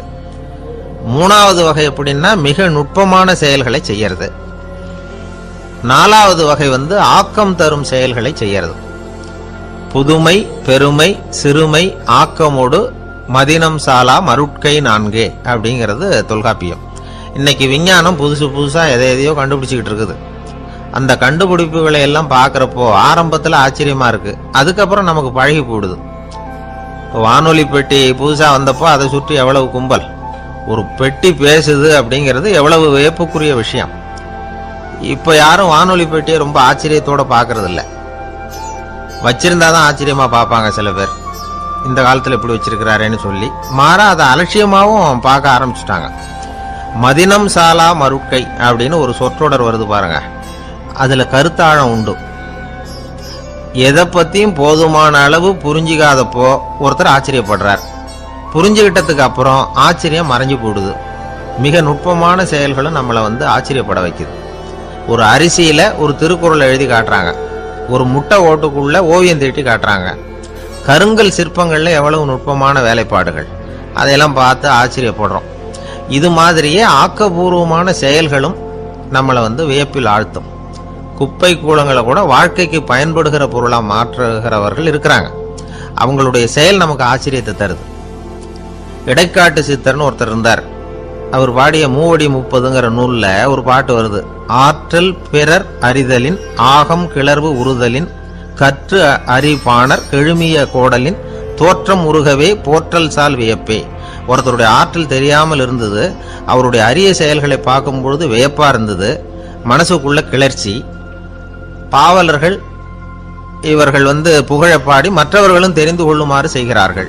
ஆக எல்லா வகையிலுமே மக்கள் தங்களுடைய வாழ்க்கையில முன்னேறுவதற்கு வழிகாட்டுகிற ஒரு மெய்ப்பாடு தான் வியப்புங்கிறது. இன்னைக்கு இளைஞர்கள் இதை நல்லா புரிஞ்சுக்கணும். ஆச்சரியப்படுங்கள், ஆச்சரியப்பட வைப்பீர்கள். இந்த காலத்துல நம்ம எப்படி எல்லாமோ ஆச்சரியப்பட வைக்கிற அதிசய மனிதர்கள் இருக்கிறாங்க. ஒரு ஆளை பிடிச்சி ஜெயிலுக்கு கொண்டுட்டு வந்தாங்க. சிறை அதிகாரி அவனை ரொம்பவும் ஆச்சரியமா பார்த்தார். இவன் கேட்டான், ஏன் சார் அப்படி பாக்குறீங்க, நான் இப்ப இங்க வந்தது உங்களுக்கு ஆச்சரியமா இருக்கா அப்படின்னு கேட்டான். இதுக்கு சிறை அதிகாரி சொன்னார், நீ இப்போ இங்க வந்ததுல எனக்கு ஒன்றும் ஆச்சரியம் இல்லப்பா, ஏற்கனவே நீ இங்கிருந்து விடுதலை ஆகி போய் 6 மாசம் ஆச்சு, இவ்வளவு லேட்டா திரும்பி வர்றியா, அதுதான் எனக்கு ஆச்சரியம் அப்படின்னாராம். இது ஒரு வகையான ஆச்சரியம். ஆனா வாழ்க்கையில வியப்புங்கிறது ஒரு தேவைப்படுகிற மெய்ப்பாடு. ஆச்சரியப்படுவோம், ஆச்சரியப்பட வைப்போம். அப்படி இந்த உண்மையை புரிந்து கொண்டோம்னா நம்ம வாழ்க்கையில வெற்றி நிச்சயம். ஒரு ஊர்ல ஒரு மன்னர் இருந்தாராம். அமைச்சர் அவர்கிட்ட சொன்னாராம், மன்னா நம்ம ராஜ்யத்துல இனிமே லஞ்ச ஊழலே இருக்காதுன்னாராம். ஆஹா, அப்படின்னா ஊழல் பேர் வழிகளை எல்லாம் நாடு கடத்தியாச்சா அப்படின்னு கேட்டிருக்காரு மன்னர். இதுக்கு அவரு, அப்படி இல்லைங்க, இனிமே கொடுக்கறதுக்கு ஜனங்கள் கிட்ட பணமே இல்லை அப்படின்னாராம். நம்பிக்கை இல்லைன்னா இந்த உலகத்துல நாம நடமாடவே முடியாது. அவநம்பிக்கையோட இருந்துகிட்டு இருந்தா என்னைக்கும் அவஸ்தை தான். நாம நம்புறது நடக்குதோ இல்லையோ அது வேற விஷயம். ஆனா எதையும் நம்பிதான் நாம அடி வைக்க வேண்டியிருக்கு. வேற ஒண்ணும் வேணாம், ஒரு லாட்டரி சீட்டு வாங்குறோம், அது எங்க நமக்கு விழ போகுது அப்படிங்கிற அவநம்பிக்கையோடவா வாங்குறோம். பரிசு நமக்கு தான் அப்படிங்கிற நம்பிக்கை உள்ளூர இருக்கிறதுனால தான் அதை வாங்குறோம். இருந்தாலும் முடிவு வேற மாதிரி ஆயிடுது, அதுக்காக மனசு சோர்ந்து போறதில்ல, அடுத்த மாசமும் சீட்டு வாங்குறோம். இந்த நம்பிக்கை தான் மனித வாழ்க்கைக்கு ஆதாரம். ஒரு கடையில போய் டீ சாப்பிடுறீங்க, அந்த டீ நல்ல டீ தானா, அதுல விஷம் கலந்துருக்குமா அப்படிங்கிற சந்தேகம் வந்துட்டுதுன்னு வச்சுங்க. அதுக்கப்புறம் அதை எப்படி நீங்க சாப்பிட முடியும்? நம்பிதான் சாப்பிடணும். ரயில் ஒழுங்கா போய் சேருங்கிற நம்பிக்கை இருக்கிறதுனாலதான் அதுல ஏறி உட்காடுறோம். லெட்டர் ஒழுங்கா போய் சேருங்கிற நம்பிக்கை இருக்கிறதுனாலதான் பெட்டியில போடுறோம். சரி, நம்ம கதையெல்லாம் நம்மளோட இருக்கட்டும். மனித நம்பிக்கை எந்த அளவுக்கு உறுதியாகவும் அறிவுபூர்வமாகவும் இருக்கணுங்கிறதுக்கு அலெக்சாண்டர் வாழ்க்கையில நடந்த ஒரு சம்பவத்தை உதாரணமா சொல்லலாம். இந்த உலகத்தையே ஜெயிக்கணும்னு புறப்பட்டார் அலெக்சாண்டர். ஒரு கட்டத்துல அவர் சிட்னஸ் நதி கரைக்கு சேர்ந்தார். அந்த சமயத்துல அவருக்கு கடுமையான நோய் வந்துட்டுது. அவர் கூடவே வந்திருந்த கிரேக்க வைத்தியர்கள் என்னென்னமோ முயற்சியெல்லாம் பண்ணி பார்த்தாங்க. இருந்தாலும் அலெக்சாண்டருக்கு வந்திருக்கிறது என்ன நோய்ங்கிறது அவங்களால கண்டுபிடிக்க முடியல. ஏன்னா அந்த பகுதியில் உள்ளவங்களுக்கு மட்டுமே அதிகமா வரக்கூடிய ஒரு வினோதமான நோயா இருந்தது அது. ஆனா அவர் இருக்கிற இடம் எதிரியோட இடம், பாரசீக மன்னனோட ஆளுகைக்கு உட்பட்ட இடம். என்ன பண்றது அப்படின்னு எல்லாரும் யோசனை பண்ணாங்க. பாரசீக மன்னனோட அரண்மனையில் இருக்கிற வைத்தியர் வந்தா இந்த நோயை குணப்படுத்தி விடுவார் அப்படின்னு சொன்னாங்க. இருந்தாலும் எதிரியோட நாட்டில் இருக்கிற வைத்தியரை கூப்பிட்டு எப்படி நம்பி வைத்தியம் பார்க்க சொல்றது அப்படின்னு சொல்லி எல்லாரும் தயங்கினாங்க. ஆனா அலெக்சாண்டர் தயங்கல. பரவாயில்ல, அழைச்சிட்டு வாங்கன்னு விட்டார். உடனே அவரை போய் அழைச்சிட்டு வந்துட்டாங்க. அவர் வந்தாரு. அலெக்சாண்டர் உடம்ப பரிசோதனை பண்ணி பார்த்தார். சரி, இதை குணப்படுத்தி விடலாம், பயப்பட வேண்டியது இல்லை. ஆனா இதுக்கு ஒரு மூலிகை ரசம் தயார் பண்ணி கொடுக்கணும். நான் போய் அதை தயார் பண்ணிட்டு 2 நாள்ல திரும்பி வந்துடுறேன் அப்படின்னு சொல்லிட்டு போனார் அந்த வைத்தியர். அதே மாதிரி 2 நாள்ல திரும்பி வந்தார் மூலிகை ரசத்தோட. இதுக்கு இடையில அலெக்சாண்டரோட தளபதிகள்ல ஒருத்தர் ரகசியமா ஒரு எச்சரிக்கை கடிதம் கொடுத்து அனுப்பியிருக்கிறான். அதை வாங்கி என்ன விஷயம்னு பார்த்தார். இப்போ உங்ககிட்ட வந்திருக்கிற எதிரி நாட்டு வைத்தியரை நம்பாதீங்க, அவன் கொண்டுகிட்டு வந்திருக்கிற மூலிகை ரசத்துல விஷம் கலந்துருக்குது அப்படின்னு அதுல எழுதியிருக்கு. அதை பார்த்தார் அலெக்சாண்டர். இருந்தாலும் கொஞ்சம் கூட அலட்டிக்கல. வைத்தியர் கொடுத்த மருந்தை வாங்கி கடகடன்னு குடிச்சுட்டார். குடிச்சுட்டு அதுக்கப்புறம் அந்த கடிதத்தில் இருந்த விஷயத்தை அந்த வைத்தியர் கிட்ட சொன்னார். வைத்தியர் தகைச்சு போயிட்டார். தன் மேல அலெக்சாண்டர் வச்சிருக்கிற நம்பிக்கையை பார்த்து அவருக்கு ரொம்ப வியப்பு. வைத்தியர் உண்மையிலேயே நல்ல மருந்து தான் கொண்டுட்டு கொடுத்துருக்கிறார், அதுல விஷம்லாம் எதுவும் கலக்கல. அதுக்கப்புறம் அலெக்சாண்டர் அந்த வைத்தியரை பார்த்து சொன்னாராம், நம்பிக்கைங்கிற அச்சாணியை ஆதாரமா வச்சுக்கிட்டு தான் இந்த உலகம் சுத்திக்கிட்டு இருக்குது. எனக்கு எதிரியா இருந்தாலும் பாரசீக மன்னர் ரொம்ப பெரியவர். அப்பேற்பட்ட மன்னருடைய அரண்மனை வைத்தியர் தொழில் நேர்மை இல்லாதவரா இருக்க மாட்டார். அப்படி இருந்தா அவரை அரண்மனை வைத்தியரா வச்சிருக்கவே மாட்டாங்க அப்படின்னு நம்பினேன். என்னுடைய நம்பிக்கை வீண் போகல அப்படின்னாராம். இதுதான் மானுட நம்பிக்கைங்கிறது. இந்த காலத்திலயும் இது மாதிரி இந்த மானுட நம்பிக்கையை ரொம்ப சாமர்த்தியமா கையாளுகிற கெட்டிக்காரங்க சில பேர் இருக்கிறாங்க. இந்த காலத்து குரு, அவருக்கு ஒரு சிஷ்யன். குரு முன்னாடி அந்த சிஷ்யன் ரொம்ப பணிவா நின்று, குருவே உங்க கையால விஷத்தை கொடுத்தாலும் அதை வாங்கி மடமடன்னு குடிச்சிருவேன் அப்படின்னா. உன்னுடைய குரு பக்தியை மெச்சினேன் அப்படின்னாரு குரு. அதுக்கு அந்த சிஷ்யன், அப்படி இல்லை குருவே, உங்ககிட்ட சிஷ்யனா இருக்கிறத விட உங்க கையால விஷத்தை வாங்கி குடிச்சு விடுறது ரொம்ப நல்லது, அதனாலதான் அப்படி சொன்னேன் அப்படின்னா. ஒரு ஊர்ல ஒரு ராஜா இருந்தார். அவர் அடிக்கடி காட்டுக்கு வேட்டையாட போவார். சில நண்பர்களையும் கூட அழைச்சிக்கிட்டு போவார். காட்டுக்கு போனதும் ஆளுக்கு ஒரு பக்கமா போய் வேட்டையாடுவாங்க. சாயந்தரமா திரும்பி வருவாங்க. மறுநாள் அரண்மனையில் உட்காந்து ஒவ்வொருத்தரும் அவங்க அனுபவங்களை எல்லாம் சொல்லிக்குவாங்க. அவங்க வீரத்துக்கு தகுந்த மாதிரி பரிசை அந்த ராஜா கொடுப்பார்.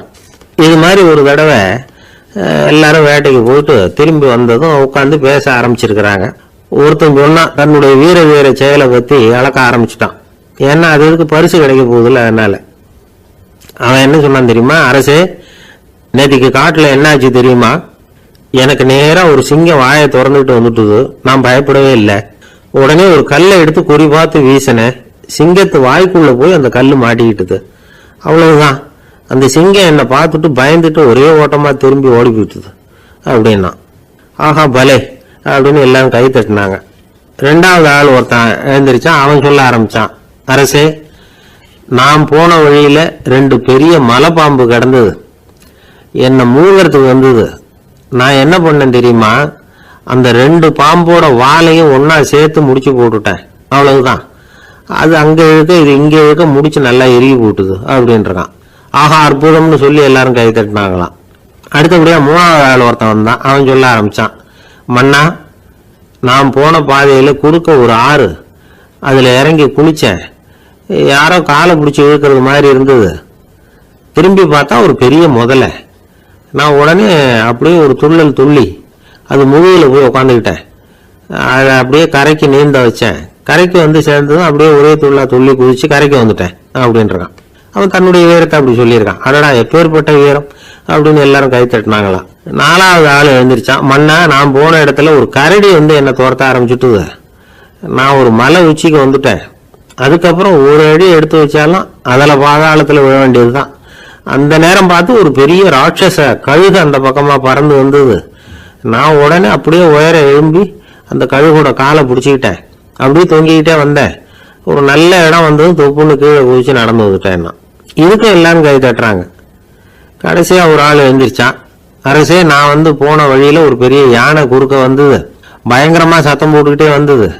நான் பயந்து ஓடல. உடனே என்ன பண்ண தெரியுமா, அந்த யானையோட வாலை பிடிச்சி தூக்கினேன், தலைக்கு மேல தூக்கி கர கர கர கரன்னு சுத்தினேன், வேகமா சுத்தி வீசி எறிஞ்சேன், அவ்வளவுதான். அதே ஸ்பீட்ல அந்த யானை மேல போக ஆரம்பிச்சுட்டுது. இன்னும் கூட அது போய்கிட்டே தான் இருக்கு, கீழே விழவே இல்லைன்னா. இதை கேட்டதும் ராஜாவுக்கு கோபம் வந்துட்டுது. என்ன முட்டாள்னு நினைச்சுக்கிட்டு பேசுறியா, யானையை நீ வாழை பிடிச்சி தூக்குன, அதை நான் நம்பணுமா அப்படின்னார். உடனே இவன் பணிவா பதில் சொன்னான், அரசே, ஒரு சிங்கத்து வாயில கல்லு மாட்டிக்கிட்டத நம்புறீங்க, மலைப்பாம்பு வாழை பிடிச்சி முடிச்சு போட்டதை நம்புறீங்க, முதல்ல முதுகுல சவாரி பண்ணதையும் நம்புறீங்க, கழுகு காலை பிடிச்சிக்கிட்டு பறக்கிறதையும் நம்புறீங்க. அப்படி நம்புறப்ப நான் சொன்னதை மட்டும் நம்பக்கூடாதா அப்படின்னு கேட்டானான். பொய் சொன்னவங்க எல்லாம் தலையை தொங்க போட்டுக்கிட்டாங்களாம். ராஜா அவங்கள பார்த்து சொன்னாராம், நீங்க எல்லாரும் என்ன முட்டாளாக்கி இருக்கிறீங்க, கடைசியா பேசின இவன் தான் எனக்கு உண்மை எது பொய் எதுங்கிறத புரிய வச்சிருக்கிறான், இவன் தான் உண்மையான தைரியசாலி அப்படின்னு சொல்லி அவனுக்கே பரிசெல்லாம் கொடுத்து பாராட்டினாராம். இப்படி ஒரு கதை. உண்மையை நிலைநாட்டுகிறவன் தான் உண்மையான வீரன் அப்படிங்கறத இதுல இருந்து நாம புரிஞ்சுக்கணும். இந்த காலத்துல எல்லாம் பொய் சொன்னாதான் பிழைக்க முடியுங்கிறது ஒரு சில பேரோட நம்பிக்கை. ஒரு அப்பாவுக்கு தன் மகனுக்கு பொய் சொல்ல தெரியலையேங்கிற கவலை. பொய் சொன்னாதான் இந்த உலகத்துல பிழைக்கலாம், ஆனா இவனுக்கு அது தெரியலையே, அதனால இவனை அழைச்சிட்டு போய் நடுக்கடல்ல விட்டுட்டு வந்துருவோம் அப்படின்னு அழைச்சிட்டு புறப்பட்டான். கடற்கரைக்கு போனான். மகனுக்கு சந்தேகம், எங்கப்பா என்ன அழைச்சிட்டு போறேன்னு கேட்டிருக்கான். கடல்ல மீன் பிடிக்க கத்து கொடுக்க போறேன் உனக்கு அப்படின்னானா. நான் ஏற்கனவே மீன் பிடிச்சிட்டேனேன்னானா இவன் மகன். எங்க அதுன்னு கேட்டிருக்கான். அப்பங்காரன். சுட்டு சாப்பிட்டுட்டேன் இருக்கான் புள்ள. அப்பங்காரன் பார்த்தான், சரி நம்ம புள்ள பொழைச்சிக்கோ அப்படின்னு சொல்லி திருப்பி அழைச்சிட்டு வந்துட்டானா. நடந்து போயிட்டு இருந்தார். அவர் தோளில் ஒரு பெரிய துணி மூட்டை, அதை சுமந்துக்கிட்டு கடத்தெருவை நோக்கி அவர் போய்கிட்டு இருக்கிறார். வழியில அவரை சந்திச்சார் உமர். அவர் கேட்டார், கலீஃபா அவர்களே, எங்க புறப்பட்டுட்டீங்க அப்படின்னு கேட்டார்.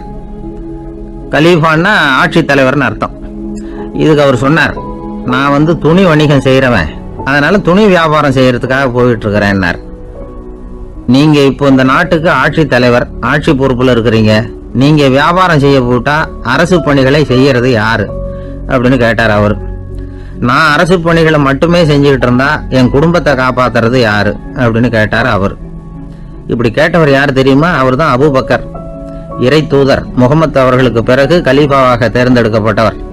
அப்போலாம் ஆட்சி தலைவர்களுக்கு சம்பளம்னு எதுவும் கிடையாது. இந்த பிரச்சனையை எப்படி தீர்க்கிறதுன்னு யோசனை பண்ணார் உமர். அபு உபைதா அவர்கள்கிட்ட அழைச்சிட்டு போனார். அவர் யாருன்னா, அவர் தான் பொது நிதி கருவூலத்தின் பொறுப்பாளர்.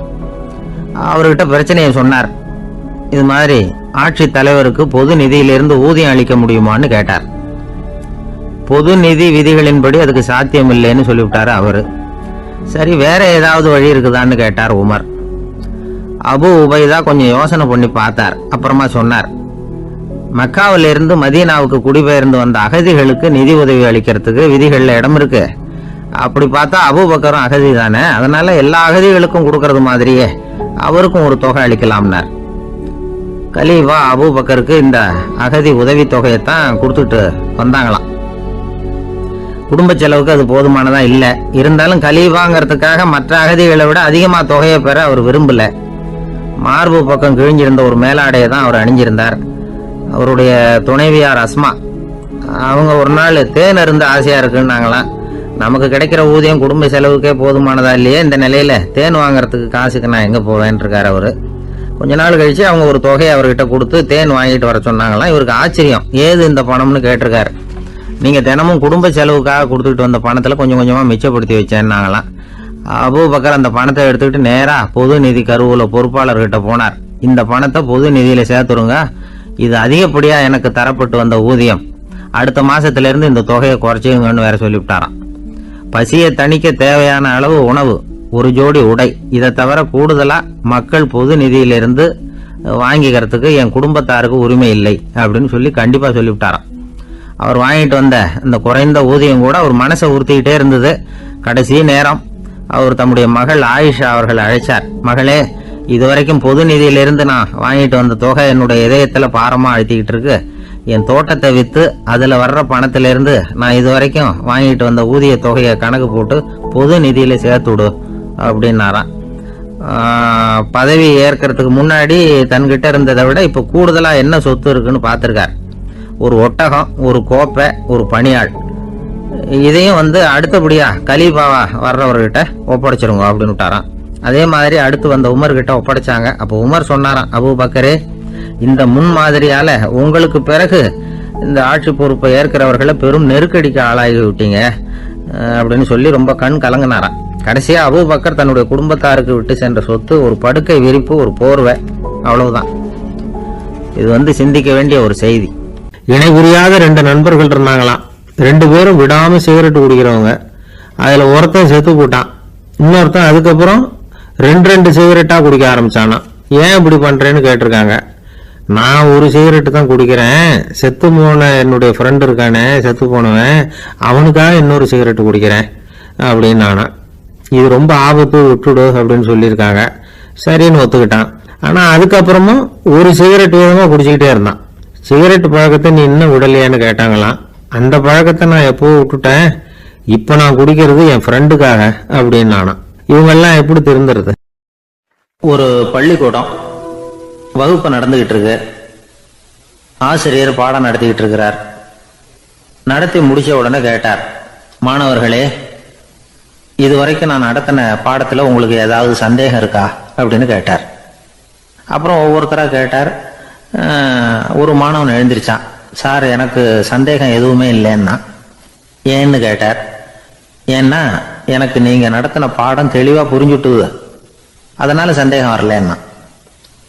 இன்னொரு மாணவன் எழுந்திருச்சான். சார், எனக்கும் சந்தேகம் எதுவும் இல்லைன்னா.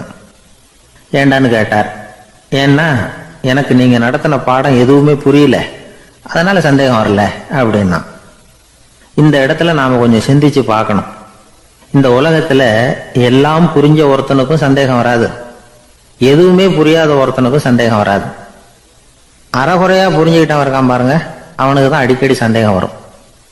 ஆக மாணவர்களை இந்த 3 வகையா பிரிக்கலாம். அதே மாதிரி தான் மனிதர்களையும் 3 வகையா பிரிக்கிறாங்க ஆன்மீகவாதிகள். ஒரு ஆன்மீக பெரியவர் என்ன சொல்றாரு தெரியுமா? இந்த உலகத்துல 3 வகையான மனிதர்கள் இருக்கிறாங்களாம். முதல் வகை எப்படி தெரியுமா?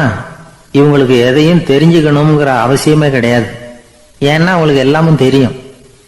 இவங்க ஞானத்தின் முழு வடிவா இருக்கிற காரணத்தினால அவங்களுக்கு எந்த சந்தேகமும் இல்லை, எந்த கேள்விகளும் கிடையாது. இந்த நிலையில இருக்கிறவன் கிருஷ்ணன். எல்லாத்துக்கும் விட தெரிஞ்சுக்கிட்ட நிலையில அவன் விடையாக மாறிவிட்டான் அப்படின்னு சொல்லுவாங்க. 2வது நிலையில இருக்கிறவன் அர்ஜுனன். இவனுக்கு எப்ப பார்த்தாலும் கேள்விதான், சந்தேகம்தான். பதில் சொல்ல சொல்ல அவனுக்கு இருக்கிற சந்தேகமும் அதிகமாகிட்டே இருக்கும், குறையவே குறையாது. அர்ஜுனன் மாதிரி உள்ளவங்க எப்பவும் கேள்வி கேட்டுக்கிட்டே இருப்பாங்க. ஒரு கேள்விக்கு விட கிடைச்சுட்டுன்னு வைங்க, உடனே இன்னொரு கேள்வி அவங்க கிட்ட இருந்து வரும். கிருஷ்ணனுடைய நிலை எப்படின்னா அது கேள்விகளே அற்ற ஒரு நிலை. அர்ஜுனனுடைய நிலை எப்படின்னா அது கேள்விகளை தவிர வேறு எதுவும் அற்ற ஒரு நிலை. இவங்களை தவிர இன்னொரு ஆள் இருக்கிறான், அவனுக்கும் கேள்விகள் அற்ற ஒரு நிலை தான். அவன் யாருன்னா துரியோதனன். இவனுக்கு தெரிஞ்சுக்கணுங்கிற எண்ணமே சுத்தமா கிடையாது. ஆவலே இல்லைங்கிறதுனால அதை புரிஞ்சுக்கணுங்கிற அவசியமும் இல்லை. அதனால அவனுக்கு கேள்விகள் அற்ற ஒரு நிலையில அவன் இருந்துகிட்டு இருக்கிறான். எல்லா பதிலும் தெரிந்து கொண்ட நிலையில கிருஷ்ணனும் கேள்விகள் அற்ற நிலையில இருக்கிறான். தெரிஞ்சுக்கணுங்கிற ஆவலே இல்லாத துரியோதனனும் கேள்விகள் அற்ற நிலையிலே இருக்கிறான். இப்படியும் இல்லாம அப்படியும் இல்லாம 2ம் கெட்டான் நிலையில இருக்கிறானே, அவன் தான் அர்ஜுனன். அதனால பெரியவங்கள்லாம் என்ன சொல்றாங்கன்னா, இந்த உலகத்துல அர்ஜுனன்களா இருக்கிறவங்க ஒண்ணு துரியோதனனா மாறிடணும், இல்லைன்னா கிருஷ்ணனா மாறிடணும். இதை தவிர வேற வாய்ப்பு இல்லை. துரியோதனன் மாதிரி உள்ளது விலங்கு நிலை, கிருஷ்ணன் மாதிரி உள்ளது தெய்வ நிலை. அர்ஜுனன் விலங்காவும் ஆக முடியல, தெய்வமாவும் ஆக முடியல. இப்படி 2ம் கெட்டானா இருக்கிற வரைக்கும் இந்த கேள்விகளும் பிரச்சனைகளும் இருந்துகிட்டே தான் இருக்கும். இதுதான் பெரியவர்கள் சொல்லுகிற அனுபவ உண்மை. ஒரு ஆசிரியர் ரொம்பவும் விரிவா விளக்கமா பாடம் நடத்தின பிறகு, மாணவர்களே ஏதாவது சந்தேகம் இருந்தா கேளுங்கன்னாராம். ஒரு மாணவன் எழுந்திருச்சான். சார், எனக்கு ஒரு சந்தேகம்னா. என்னன்னு கேட்டார். இது வரைக்கும் என்ன பாடம் சார் நடத்தினீங்க அப்படின்னா அந்த பையன். ஒரு நண்பர் யாருக்கோ ஃபோன் பண்ணிட்டு இருந்தார். அவர் பேசி முடிச்சதும் நான் அவரை பார்த்து, இப்போ ஃபோன் பண்ணீங்களே, அந்த ஃபோன் நம்பர் என்ன அப்படின்னு கேட்டேன். அவர் தலையை சொரிஞ்சுக்கிட்டார், ஞாபகம் வரலன்னார். சரி சார், அதை விடுங்க, உங்க மனைவி பேர் என்ன அப்படின்னு கேட்டேன். மாலதின்னார். என்ன சார் இது வேடிக்கை? கொஞ்ச நேரத்துக்கு முன்னாடி பேசின ஃபோன் நம்பர் மறந்து போச்சு. எப்போவோ கல்யாணம் பண்ணிக்கிட்ட மனைவி பேர் மறக்கல, அதான் கரெக்டாக சொல்லிவிட்டீங்களே அப்படின்னு கேட்டேன். அவர் என்ன ஒரு மாதிரியாக பார்த்தார். அவர் அப்படி என்னை பார்த்ததில் ஒன்றும் தப்பு இல்லை. ஏன்னா நாம் எல்லாருமே அப்படித்தானே. ஒரு குறிப்பிட்ட காரியத்துக்காக தொலைபேசியில் ஒருத்தட்ட பேசுகிறோம், அதுக்கப்புறம் அந்த எண் நமக்கு அனாவசியம், அதனால் மறந்துடுறோம். இதுக்கு பேர் தான் தற்காலிக ஞாபகம். ஆனால் மனைவி பேரை மறந்துட முடியுமா? முடியாது. அது அவசியமான ஒன்று. அடிக்கடி அந்த பேரை உபயோகப்படுத்துகிறோம், அதனாலேயே அது முக்கியங்கிறதுனாலேயே அதை மறக்கிறது இல்லை. இதுக்கு பேர் நிரந்தர ஞாபகம். சரி, இந்த தற்காலிக ஞாபகம், நிரந்தர ஞாபகம், இது ரெண்டு ஞாபக அளவுகளையும் கட்டுப்படுத்துறது எது அப்படின்னா மூளைக்குள்ள நடக்கிற மின்சார நடவடிக்கைகள் தான். தற்காலிக ஞாபகம் ஒரு மின்னல் மாதிரி தோன்றி மறையுது. நிரந்தர ஞாபகம் ஒரு படிவம் போல மூளையில படிஞ்சுடுது. ஒரு சம்பவத்தின் பல பிரதிகள் மூளையில பல்வேறு பகுதிகளிலேயும் படிகிறதுனால ஒன்று மறைஞ்சாலும் மறந்தாலும் இன்னொன்று மறையறதில்லை. இப்படிப்பட்ட நிலைமையில தான் இந்த தொண்டையில இருக்கு, வாயில வரமாட்டேங்குது சார் அப்படிமா. ஒருத்தருக்கு எந்த துறையில ஆர்வமும் ஈடுபாடும் அதிகமோ அது சம்பந்தமான ஞாபக சக்தி அதிகமா இருக்கும். தொழிலை விரும்புகிற ஒரு டெலிஃபோன் ஆபரேட்டருக்கு எண்கள்லாம் நல்ல ஞாபகம் இருக்கும். அது மாதிரி கவிஞர்களுக்கு வார்த்தைகள் நல்ல ஞாபகத்தில் இருக்கும். இது ஒரு பக்கம் இருந்தாலும் ஒரு மூளை எண்களை விட எழுத்துக்களை விட படங்களை ரொம்ப சுலபமா ஞாபகத்தில் வச்சுக்குது. புரிஞ்சுக்கிற தன்மை, அனுபவம், புத்தி கூர்மை இது கூடி குறையிறத பொறுத்து ஞாபக சக்தியும் ஏறும் இறங்கும். இப்போ உதாரணத்துக்கு ஒரு பையனுக்கு படித்தது எதுவும் ஞாபகத்தில் இல்லைன்னா அவன் அதை சரியாக புரிஞ்சுக்கலன்னு அர்த்தம். இந்த மறதிங்கிறது எந்த சமயத்தில் ஒரு பிரச்சனை ஆகுது தெரியுமா? உங்களுக்கு வேண்டியப்பட்ட ஒருத்தரை ஞாயிற்றுக்கிழமை சாயந்தரம் சரியாக 5 மணிக்கு கடற்கரைக்கு வர சொல்லிவிட்டு அந்த நேரத்தை மறந்துவிட்டா அது பரவாயில்ல, வர சொன்னதையே மறந்துவிட்டாதான் நிலைமை மோசம்னு அர்த்தம். இப்படி இருந்தால் இது சிகிச்சை எடுத்துக்க வேண்டிய நிலைமைங்கிறத புரிஞ்சுக்கணும். ஆமாம், இதுக்கும் மருந்து இருக்கு. ஆனால் மூளை குறிப்பிட்ட அளவுக்கும் கீழே இயங்குறப்போவோ இன்னொன்று சொல்லுவாங்க, இந்த நியூரோ டிரான்ஸ்மிட்டர் அப்படின்னு சொல்லுவாங்க. அப்படிங்கிற மூளை ரசாயனம் ரொம்பவும் குறைஞ்சி போகிறப்போ மட்டும்தான் உபயோகப்படும். டாக்டர் என்ன சொல்கிறாங்க தெரியுமா?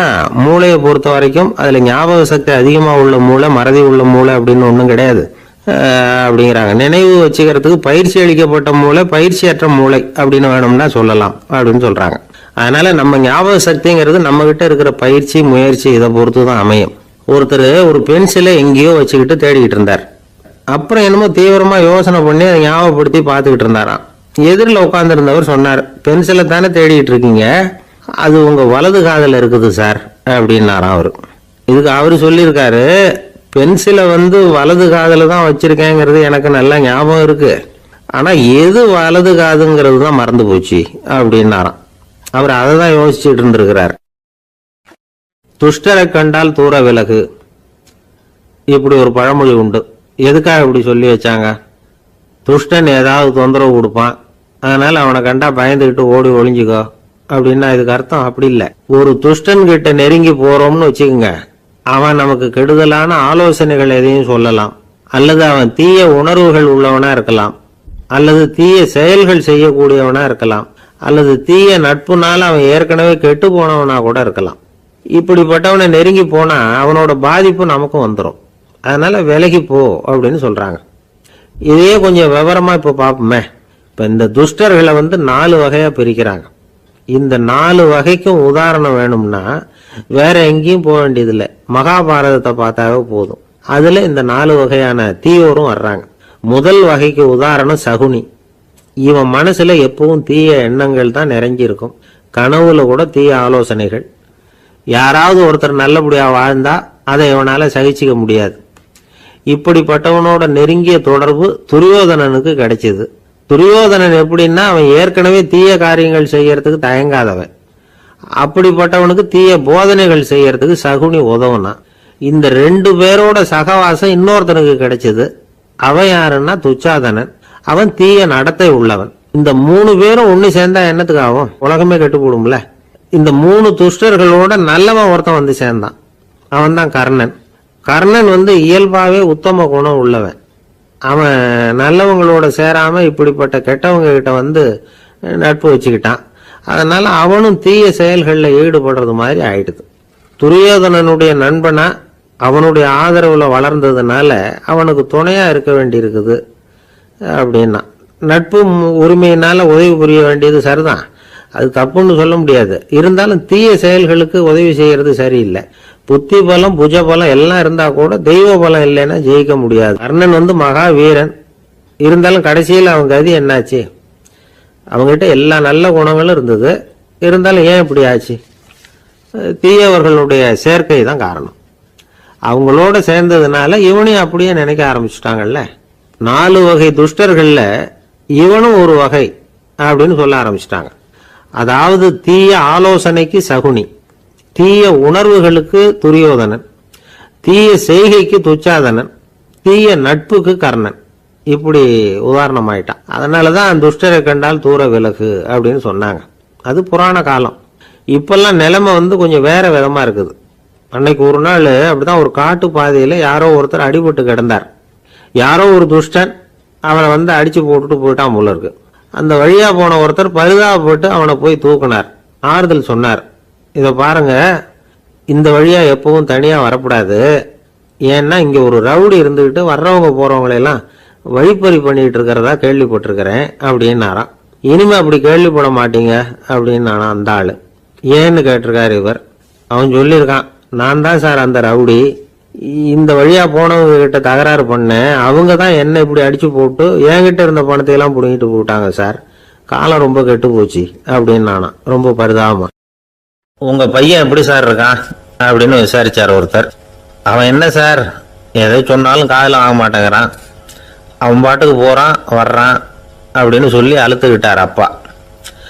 பெரியவங்க சொல்றதை சின்ன பிள்ளைங்க கேட்கறது இல்லைங்கிறது ஒரு குறை, பெரியவங்க சொல்றது சின்ன பிள்ளைங்க காதலியே விழறது இல்லைங்கிறது ஒரு குறை. இது கொஞ்சம் சீரியஸான விஷயம், கவனிச்சு பார்க்கணும். ஒரு குழந்தைக்கு காது சரியா கேட்குதா இல்லையா அப்படிங்கிறத நாம தான் கவனிச்சு பார்த்து கண்டுபிடிக்கணும். அதுவா நம்ம கிட்ட தவழ்ந்து அப்பா எனக்கு காது கேட்கல, அழைச்சிட்டு போங்க டாக்டர்கிட்ட அப்படின்னுலாம் சொல்லிட்டு இருக்காது. அது சரி, ஒரு குழந்தைக்கு காது சரிவர கேட்குதா இல்லையா அப்படிங்கிறத முன்கூட்டியே நாம தெரிஞ்சுக்கிறது எப்படி? அதுக்கு சில வழி இருக்கு. உங்க குழந்தைய கொஞ்சம் அப்படி கவனிச்சு பாருங்க. அடிக்கடி ஜலதோஷம், காதுல அரிப்பு ஏற்படுதா, மூக்கு விரிவாகவும், அப்புறம் டான்சில், அடினாய்டு, சத அழற்சி, இது மாதிரி ஏதாவது இருக்கா, வாயிலிருந்து எச்சில் ஒழுகுதா, குழந்தை வாயினால சுவாசிக்குதா, பற்கள் முன்னாடி தள்ளி வளருதா, இதெல்லாம் அதுக்கு அறிகுறி. அப்புறம் இந்த VBDF TH இப்படி இந்த ஒலிகள் சேர்ந்த வார்த்தைகளை குழந்தை சரியா புரிஞ்சுக்காது. இப்போ உதாரணத்துக்கு பட்டுன்னு சொல்லு குழந்தை அப்படின்னீங்கன்னா அது கட்டுன்னு சொல்லும். அதாவது பட்டு சவுண்டை அதால புரிஞ்சுக்க முடியல. அப்புறம் உங்க குழந்தை உங்களை உறக்க பேச சொல்றானா, அடிக்கடி கேள்வி கேட்கறானா, சாப்பிட்றப்போ கவனம் இல்லாம இருக்கானா, படிப்புல போதுமான முன்னேற்றம் இல்லையா, வகுப்புல சரியா கவனிக்கிறது இல்லையா, இப்படிலாம் இருந்தா ஆரம்பத்திலேயே டாக்டர் கிட்ட அழைச்சிட்டு போய் சிகிச்சையை ஆரம்பிச்சுடலாம், குணப்படுத்தி போடலாம். குழந்தைக்கு காது சரியா கேட்கலன்னா நீங்க செய்ய வேண்டியது என்ன தெரியுமா? அவனுக்கு காது கேட்கலங்கிறதுக்காக அவன் முன்னாடி சத்தம் போட்டு பேசக்கூடாது. மெதுவா சீரா பேசணும், அவனை பார்த்து பேசணும். உங்க உதட்டு அசைவுகள் அவனுக்கு உதவும், அதை பார்த்தே புரிஞ்சுக்குவான். நீங்க வாயில வெத்தலை பாக்கு போட்டுக்கிட்டோ புகை பிடிச்சிக்கிட்டோ பேசக்கூடாது. அப்படி பேசினா அவனால அந்த உச்சரிப்பை சரியா புரிஞ்சுக்க முடியாது. ஒரு வார்த்தையை சொல்றீங்க, அவனுக்கு புரியல அப்படின்னா அதே வார்த்தையை மறுபடியும் சொல்லணும். அவனுக்கு நீங்க முதல்ல சொன்ன வார்த்தை புரியலேன்னு நினைச்சுக்கிட்டு மறுபடியும் திருப்பி சொல்றப்போ அதே அர்த்தம் வரக்கூடிய வேற வார்த்தையை சொல்லக்கூடாது. இப்படிலாம் நடந்துகிட்டா அவனுக்கு மன திடத்தை ஏற்படுத்த முடியும். இல்லைன்னா அவனுக்கு தாழ்வு மனப்பான்மை வந்துடும். குழந்தைக்கு காது கோளாறுன்னா ஆரம்பத்திலேயே டாக்டர்கிட்ட அழைச்சிட்டு போனா போதும், குணப்படுத்தி போடலாம். அப்புறம் பார்த்துக்கலாமே அப்படின்னு அலட்சியமா இருந்துட்டாதான் கஷ்டம். சில பேர் கோபத்துல சின்ன பிள்ளைங்க காதை பிடிச்சி திருகிறது உண்டு. இது ரொம்ப தப்பு. காது கையோட வந்துட்டா என்ன பண்றது? ஒரு வேடிக்கை கதை, அது கதை தான், நிஜமா நடந்தது இல்லை, அது மாதிரி நடக்கவும் நடக்காது. ஒரு வேடிக்கைக்காக சொல்லப்படுற கதை. அதாவது ஒரு வீட்டில் அப்பா அம்மாவை பார்த்து சொல்லிட்டு இருக்கார், இதை பாரு, நாளைக்கு காலையில் என்னை சீக்கிரம் எழுப்பி விட்டுரு, நான் செங்கல்பட்டு வரைக்கும் போயிட்டு வர வேண்டியிருக்கு அப்படின்னாராம். இதை அவங்க பையன் காதில் வாங்கிட்டு இருக்கான். அப்பாவுக்கு சிரமம் வேண்டாமே அப்படின்னு நினச்சி அவனே காலையில் யாருக்கும் தெரியாமல் எழுந்திரிச்சு புறப்பட்டு செங்கல்பட்டு போட்டான். சாயந்தரமாக திரும்பி வந்தான். அப்பா பையனை காணாமல் அலமோதிக்கிட்டு இருக்கிறார். சாயந்தரமாக பையனை பார்த்ததும் எங்கடா போயிட்டு வந்தேன்னு கேட்டார் கோவமா. செங்கல்பட்டுக்கு போயிட்டு வந்தேப்பா, நீ வேணா அலைய வேண்டாமேன்னு அப்படின்னா. எதுக்குடா போனேன்னு அதட்டினார். அதான்ப்பா நீ நேற்று வந்து அம்மா கிட்ட சொல்லிக்கிட்டு இருந்த, அதை காதில் வாங்கினேன், உனக்காக நான் போயிட்டு வந்தேன் அப்படின்னா.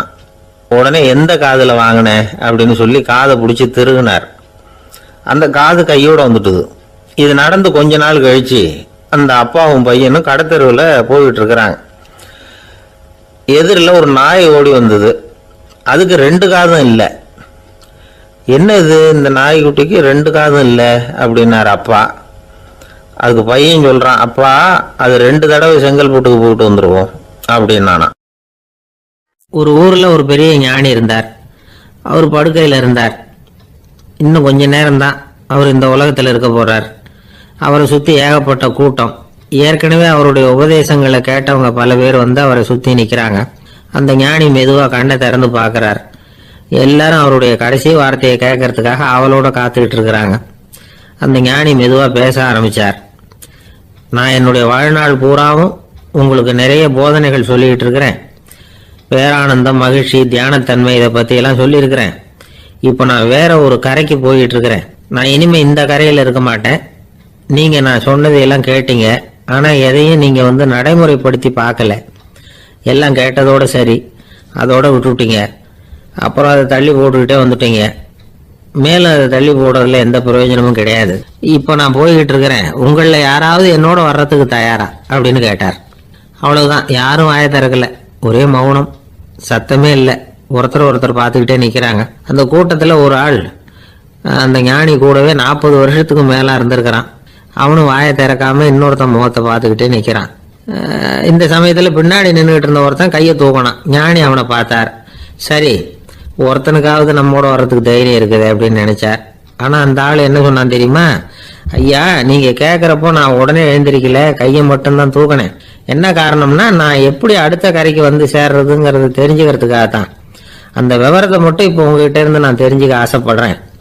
ஏன்னா இப்போ நான் உங்கள் கூட வர்றதுக்கு தயாராக இல்லை. எவ்வளவோ காரியங்களை நான் இன்னும் இங்கே முடிக்க வேண்டி இருக்குது. வீட்டுக்கு ஒரு விருந்தினர் வந்திருக்கிறார். என்னுடைய இளைய மகனுக்கு கல்யாணம் பண்ணி வைக்கணும். அதனால் இன்னைக்கு உங்கள் கூட வர முடியாது. அது மட்டும் இல்லை, இப்போ உங்கள் கூட அடுத்த கரைக்கு வந்தால் திரும்பி வர முடியாதுன்னு வேற சொல்கிறீங்க. அதனால் இப்போ நான் வரல. இன்னொரு நாள் நிச்சயமாக நான் வர்றேங்க, வந்து உங்களை சந்திக்கிறேன். அதனால் இப்போ நீங்கள் இன்னொரு தடவை எங்களுக்கு விளக்கமாக சொல்லணும். ஏற்கனவே பல தடவை சொல்லியிருக்கிறீங்க. தயவு பண்ணி இப்போ ஒரு தடவை சொன்னீங்கன்னா சௌகரியமாக இருக்கும். அந்த அடுத்த கரையை அடையிறது எப்படி, இப்போ ஒரு தடவை அதை விளக்கமாக சொல்லிட்டீங்கன்னா நல்லா ஞாபகப்படுத்திக்குவேன். அது சரியான சமயம் வர்றப்போ இது எனக்கு உதவியாக இருக்கும் அப்படின்னு நானா. ஆனால் உண்மை என்ன தெரியுமா? அந்த சரியான சமயம் வரவே இல்லை அப்படிங்கிறது தான் உண்மை.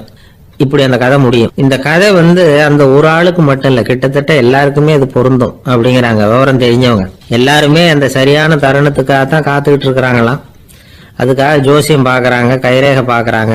நாளைக்கு என்ன நடக்குங்கிற ஆவலில் எல்லாரும் காத்துக்கிட்டு இருக்கிறாங்க. ஆனால் அந்த ஒரு நாள் ஒருபோதும் வரப்போகிறதில்ல. நீங்கள் தள்ளி போடுறதுக்காக பல அர்த்தமில்லாத காரணங்களை தேடுறீங்க அப்படிங்கிறார் ஒரு ஞானி. காத்திருக்கிறதுலேயே நம்ம காலம் ஓடி போயிடுது. ஏன்னா இன்னைக்கு நாம் சிந்திக்கிறது நாளைக்கு நாம் சிந்திக்கிறது இல்லை. ஒவ்வொரு நாளும் ஒவ்வொரு மாதிரி போயிடுது. நாளைக்கு மறுநாளை பற்றியே சிந்திக்கிறோம். இப்படியே அது பாட்டுக்கு போயிடும். கரையை தொட்டு பார்க்கறது எப்போ, இதுதான் கேள்வி. நமக்கு வேண்டியப்பட்ட ஒருத்தர் ஒரு ரயில்வே பிளாட்ஃபாரத்தில் நின்றுட்டு இருக்கிறார். அங்கே இருக்கிறவங்க கிட்ட கேட்குறாராம், விசாரிக்கிறார். ஏங்க கிழக்க போகிற ரயில் போயிட்டுதுங்களான்னாராம். போயிட்டுதுன்னு இருக்கிறாங்க. கொஞ்ச நேரம் கழிச்சு ஏங்க மேற்க போகிற ரயில் போயிட்டுதுங்களான்னு கேட்டிருக்காரு. போயிட்டுதுங்களான் இருக்காங்க. அப்புறம் கொஞ்ச நேரம் கழிச்சு மறுபடியும் ஏங்க 10:30 மணி வண்டி போயிட்டுதான்னு கேட்டிருக்காரு. தொடர்ந்து காலையிலேருந்து சாயந்தரம் வரைக்கும் இப்படி ஒரே இடத்துல நின்றுட்டு கேட்டுக்கிட்டே இருக்கிறார். இதை பார்த்துக்கிட்டு இருந்த ஒருத்தர் அவர்கிட்ட வந்து, ஏங்க நீங்கள் எங்கே போகணும் அப்படின்னு கேட்டாராம்.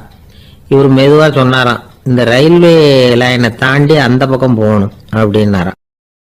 ஒரு காலத்தில் பிரஷ்யா அப்படின்னு ஒரு தேசம் இருந்தது. இப்போ ஜெர்மனி இருக்குல்ல, இதோட பெரும்பகுதி ஒரு காலத்துல பிரஷ்யாங்கிற பேர்ல இருந்தது. அப்போ அதுக்கு அரசரா இருந்தவர் மகா ஃப்ரெடரிக், அதாவது ஃப்ரெடரிக் தி கிரேட் அப்படின்னு சொல்லுவாங்க. அந்த ராஜாவுக்கு ஒரு சந்தேகம், நாம பல வகையான வரிகளை விதிச்சு வசூல் பண்றோம், அப்படி பண்ணி வருமானம் குறைஞ்சிக்கிட்டே போகுதே, இதுக்கு என்ன காரணமா இருக்கும்? இதுதான் அவருக்கு ஏற்பட்ட சந்தேகம். ஒரு சமயம் அந்த அரசர் தம்முடைய அமைச்சர்களையும் பிரபுக்களையும் தளபதிகளையும் கூப்பிட்டு ஒரு விருந்து வச்சார். விருந்து முடிஞ்சதும் அவங்கள பார்த்து இந்த சந்தேகத்தை கேட்டார். வரிகள் அதிகமா விதிச்சு வருமானம் குறையறதுக்கு என்ன காரணம் அப்படின்னு கேட்டார். பல பேருக்கு இதுக்கு சரியா பதில் சொல்ல தெரியல. அனுபவசாலியான ஒரு தளபதி எழுந்திருச்சார். அரசே, அது எப்படிங்கிறத இப்போ உங்களுக்கு காட்டுறேன்னார். உடனே ஒரு பெரிய பனிக்கட்டி ஒன்றை தன்னுடைய கையில் எடுத்தார். அதை அப்படியும் எப்படியும் திருப்பி பார்த்தார். அப்புறம் அடுத்தவர்கிட்ட கொடுத்தார். அவர் அதை அப்படியும் எப்படியும் திருப்பி பார்த்துட்டு அடுத்தபடியா இருந்தவர்கிட்ட கொடுத்தார். இப்படியே இதை ஒவ்வொருத்தரா பார்த்துட்டு ஒவ்வொரு கையா மாறி கடைசியில மன்னர் கைக்கு போய் சேர்ந்தது. மன்னர் கைக்கு அந்த பனிக்கட்டி போய் சேர்ந்தப்போ அது கொஞ்சம் கொஞ்சமா உருகி ஒரு பட்டாணி கடலை சைஸுக்கு ஆயிட்டுது. மன்னர் யோசனை பண்ணார், வரி அதிகமா போட்டாலும் வந்து சேர்றது குறைவா இருக்கிறதுக்கு என்ன காரணம் அப்படிங்கிறது அவருக்கு புரிஞ்சு போச்சு. காலம்தான் மாறிட்டு இருக்கே தவிர இந்த கையூட்டு வாங்குற பழக்கம் மாறினதாக தெரியல. இன்னொரு ராஜா இருந்தார். அவர் தன்னுடைய ராஜாங்கத்துல லஞ்ச ஊழலே சுத்தமா இருக்கக்கூடாது அப்படின்னு நினைச்சார். அவர்கிட்ட பல்வேறு துறைகளுக்கும் பொறுப்பா இருந்த பல பேரும் ரொம்ப சுத்தமாகவும் நேர்மையாகவும் இருந்தாங்க. ஒரே ஒருத்தர் மட்டும் எல்லார்கிட்டையும் லஞ்சம் வாங்கிட்டே இருந்தார். அவரை வேற வேற துறைகளுக்கு மாத்தி பார்த்தாரு. அந்த ராஜா என்னென்னமோ பண்ணி பார்க்கறாரு. எந்த வேலையை கொடுத்தாலும் அதுலயும் லஞ்சம் வாங்கறதுக்கு ஒரு வழியை உண்டு பண்ணிக்குவார் அந்த ஆள். ராஜாவுக்கு இது ஒரு பெரிய தலைவலியா போட்டுது. இவர் என்ன பண்றது, இவருக்கு என்ன வேலையை கொடுக்கறது, கொஞ்சம் கூட லஞ்சம் வாங்கறதுக்கு சான்ஸே இல்லாத ஒரு வேலையை கொடுக்கணும் அப்படின்னு திட்டம் போட்டார். ஒரு நாள் அவருக்கு அந்த உத்தரவும் போட்டுட்டார். அதாவது அவருக்கு என்ன வேலைன்னா, கடற்கரையில தான் அவருக்கு ஆபீஸ், அங்கேயே இருந்துக்க வேண்டியது. தினமும் எத்தனை கடல் அலை கரையில வந்து மோதுது அப்படிங்கிறத கணக்கு எடுத்து ராஜாவுக்கு தெரிவிக்க வேண்டியது. இதுதான் அவருக்கு வேலை. பேசாம அலையை எண்ணிட்டு உட்காந்துருக்கிட்டோம், அப்போவாவது அவர் லஞ்சம் வாங்குற சந்தர்ப்பம் இல்லாமல் போயிடும் அவருக்கு அப்படின்னு நினைச்சார் ராஜா. இந்த ஆளு கடற்கரைக்கு போய் டியூட்டியில ஜாயின் பண்ணிட்டார். ஒரே மாசத்துல அங்க சொந்தமா ஒரு பிரம்மாண்டமான மாளிகை கட்டி விட்டாரு. ராஜாவுக்கு இது பெரிய ஆச்சரியமா போச்சு. அலைய என்ற வேலையில அந்த ஆள் எப்படி பணம் சம்பாதிச்சார் அப்படின்னு விசாரிச்சு பார்த்தார் அக்கம் பக்கத்துல. அந்த ஆள் என்ன பண்ணிருக்கிறாருன்னா, கடற்கரையில போய் பொறுப்பு ஏத்துக்கிட்ட உடனே அங்க இருந்த மீனவர்கள் கிட்ட எல்லாம் இந்த கரையில வந்து ஒரு நாள்ல வந்து மோதுற அலைகள் எத்தனை அப்படின்னு கேட்டிருக்காரு. அது எப்படிங்க தெரியும்னு இருக்காங்க அவங்க. தினமும் அந்த எண்ணிக்கை தெரியணும். நம்ம ராஜாவுக்கு தினமும் அறிக்கை அனுப்பணும், டெய்லி ரிப்போர்ட்டு. தவறுனா நீங்க இந்த கடல்ல போய் மீன் பிடிக்கிறதுக்கு ராஜாவோட அனுமதி கிடைக்காது அப்படின்னு இருக்காரு. உடனே மீனவர்களும் பயந்து போட்டாங்க. கடலுக்கு போறதுக்கு அனுமதி இல்லைன்னா பட்டினி கிடக்கிறது மாதிரி ஆயிடுமே. மெதுவா அந்த ஆளுகிட்ட போனாங்க, காதோட காதா சொன்னாங்க, ஐயா, எங்களால வந்து கடல் அலைய வந்து எண்ண முடியாது. தினமும் எங்களால முடிஞ்சதை உங்களுக்கு பணமா கொடுத்துடுறோம்.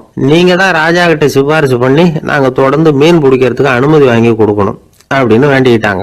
பணம் தினமும் வந்து சேர ஆரம்பிச்சுட்டுது. பதவியில மற்ற பதவியோட இந்த பதவி எவ்வளவோ மேல் அப்படின்னு நினைச்சுட்டான் அந்த ஆள். அது மட்டும் இல்ல, தயவு பண்ணி என்ன இந்த இடத்த விட்டு மாத்தி விடாதீங்க சார் அப்படின்னு வேற கேட்க ஆரம்பிச்சுட்டானா. ஒரு கடைக்கு போனேன், 5 ரூபா பணத்தை எடுத்து கொடுத்தேன். ஒரு தினசரி பத்திரிகையை கேட்டேன். அவரு உடனே அங்கே அடுக்கி வச்சிருந்த பத்திரிகையில் ஒன்று எடுத்து என் கையில் கொடுத்தார், வாங்கிக்கிட்டேன். மீதி பணத்தை எடுத்தார், அதையும் என் கையில் கொடுக்கணும்ல, கொடுக்கல. எதிரில் இருந்த பலகையில் வச்சு எடுத்துக்க சொன்னார். எப்பவும் அவர் அப்படி தான் பண்ணுவார். நானும் எடுத்துக்கிட்டு வந்துடுவேன். இவர் ஏன் இப்படி பண்ணுறாருங்கிறது எனக்கு ரொம்ப நாளாக ஒரு சந்தேகம். ஒரு நாள் அவர்கிட்டயே இதை கேட்டுவிட்டேன். ஏங்க, நீங்கள் உங்கள் கடைக்கு வந்து பொருள்கள் வாங்குறவங்களுக்கு நீங்கள் பாக்கி சில்லறையை கொடுக்குறப்போ பலகையில் வச்சு விட்றீங்க, கையில் கொடுக்க மாட்டேங்கிறீங்களே, ஏன் அப்படின்னு கேட்டேன். காசை கையில் கொடுத்தா நம்மக்கிட்ட இருக்கிற லட்சுமி போயிடுவா சார் அப்படின்னார். அதாவது பணம் செலவாயிடும் அப்படின்னு அர்த்தமா. இன்னொரு நண்பர், அவர் ஒரு நாள் வழக்கத்துக்கு மாறா ரொம்ப சோகமாக உட்காந்துருக்கிறார். ஏங்க என்னாச்சு, ஏன் இப்படி கப்பலே கவிழ்ந்தது மாதிரி உட்காந்துருக்குறீங்க அப்படின்னு கேட்டேன். கப்பலே கவிழ்ந்திருந்தா கூட நான் இப்படி கவலைப்பட மாட்டேன் சார், வேற ஒன்று நடந்து போச்சுன்னார். என்னன்னு கேட்டேன். என் உச்சந்தலையில் பள்ளி ஒன்று விழுந்துட்டுதுன்னார். அதுக்காகவா இப்படி அப்படின்னு ஆச்சரியப்பட்டேன். ஆமாங்க, பள்ளி உச்சந்தலையில் விழுந்தா பலன் என்னன்னு பஞ்சாங்கத்தில் பார்த்தேன், மரணம்னு போட்டிருக்கு அப்படின்னு சொல்லிவிட்டு அவர் தொடர்ந்து கவலைப்பட ஆரம்பிச்சிட்டார். இப்படியும் ஒருத்தர், என் கூட வேலை பார்க்குற ஒருத்தர் எப்படி தெரியுமா, தினமும் வலது காலை வச்சு தான் ஆஃபீஸுக்கு உள்ள நுழைவார்.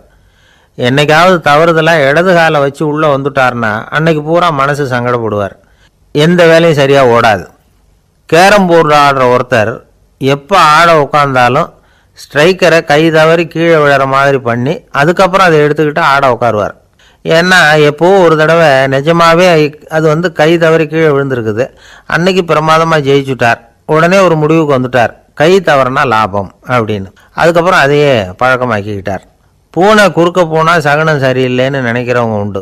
ஆனால் ஒருத்தர் எப்படி தெரியுமா, அவர் வெளியில் கிளம்புற சமயம் பக்கத்து வீட்டு ரேடியோவில் மியாவ் மியாவ் பூனைக்குட்டின்னு பாட்டு சத்தம் கேட்டால் கூட போதும், சகனம் சரியில்லைன்னு பிரயாணத்தை கேன்சல் பண்ணிவிடுவார்.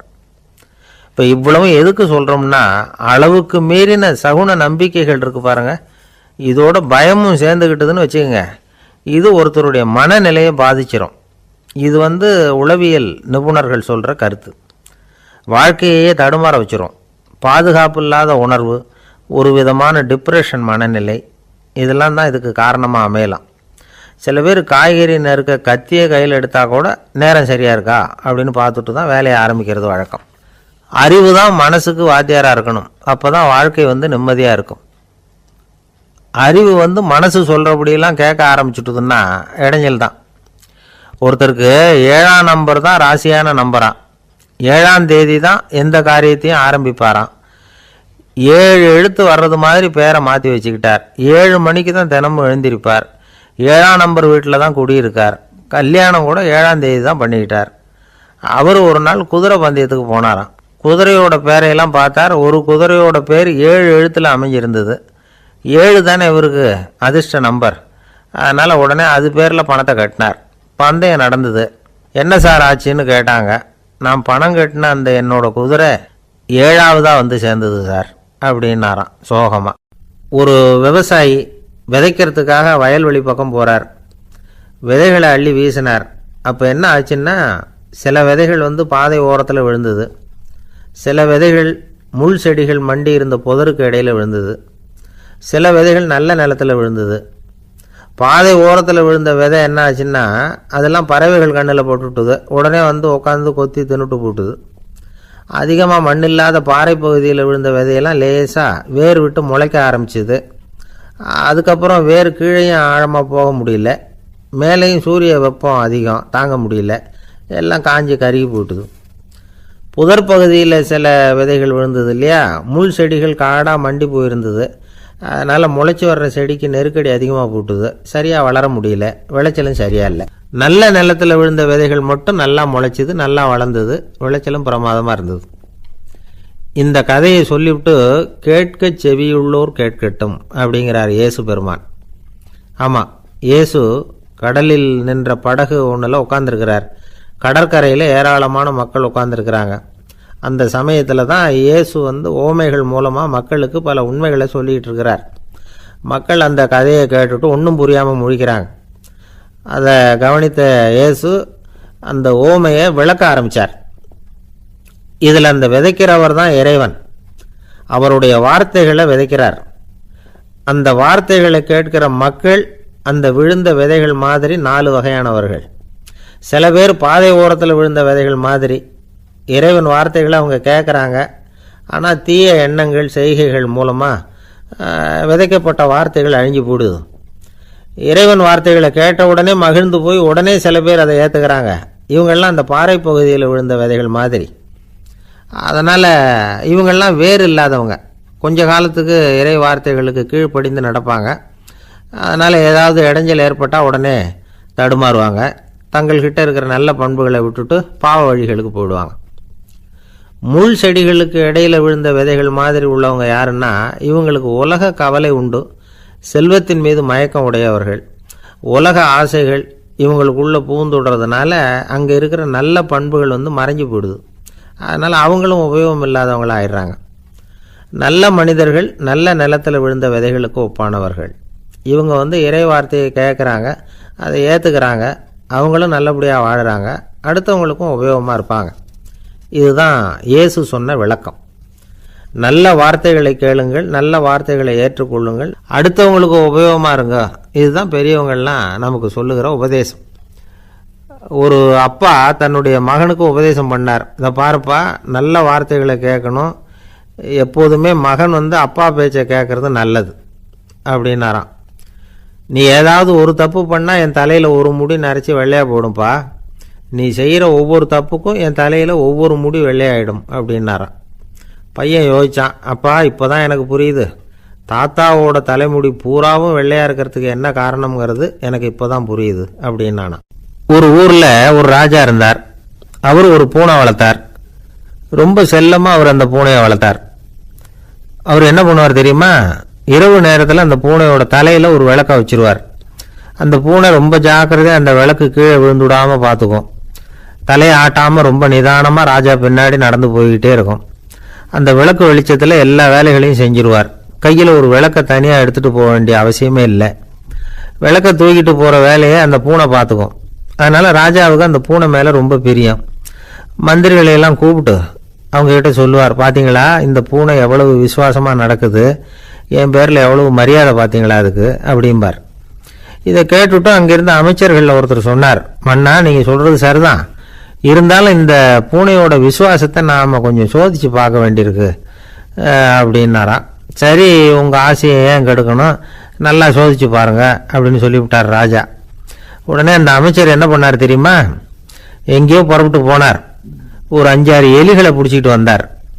அரண்மனையில் ராஜா ஏதோ வேலை பார்த்துக்கிட்டு இருக்கிறாரு. பக்கத்தில் அந்த பூனை ரொம்ப பணிவாக நின்றுக்கிட்டு இருக்குது. அது தலையில் விளக்கு எரிஞ்சிக்கிட்டு இருக்கு. அமைச்சர் தான் பிடிச்சிட்டு வந்த எலிகளை அந்த பூனை பார்வையில் படுறது மாதிரி எதிரில் விட்டார். அந்த எலிகள்லாம் அங்கேயும் இங்கேயும் ஓட ஆரம்பிச்சுது. அதை பார்த்தது பூனை. அவ்வளவுதான். தலையில் இருக்கிற விளக்கை பற்றியும் கவலைப்படலை, ராஜாவை பற்றியும் கவலைப்படல. ஒரே பாய்ச்சலாக பாஞ்சு எலிகளை துரத்த ஆரம்பிச்சுட்டுது. தலையில் இருந்த விளக்கு எங்கேயோ போய் விழுந்தது, அணைஞ்சு போச்சு. இருட்டில் ராஜா தடுமாற ஆரம்பிச்சுட்டார். இந்த சமயத்தில் அந்த அமைச்சர் மறுபடியும் விளக்கை ஏற்றினார். வெளிச்சம் வந்தது. அதுக்கப்புறம் அந்த அமைச்சர் பேசினார், அரசே, பூனையோட விசுவாசத்தை பார்த்தீங்களா? எலி அது கண்ணில் படுற வரைக்கும் தான் விசுவாசமாக இருந்தது. அது மாதிரி எலியை பார்த்தது எல்லாத்தையும் விட்டுட்டு அதை துரத்த ஆரம்பிச்சுட்டு பார்த்தீங்களா?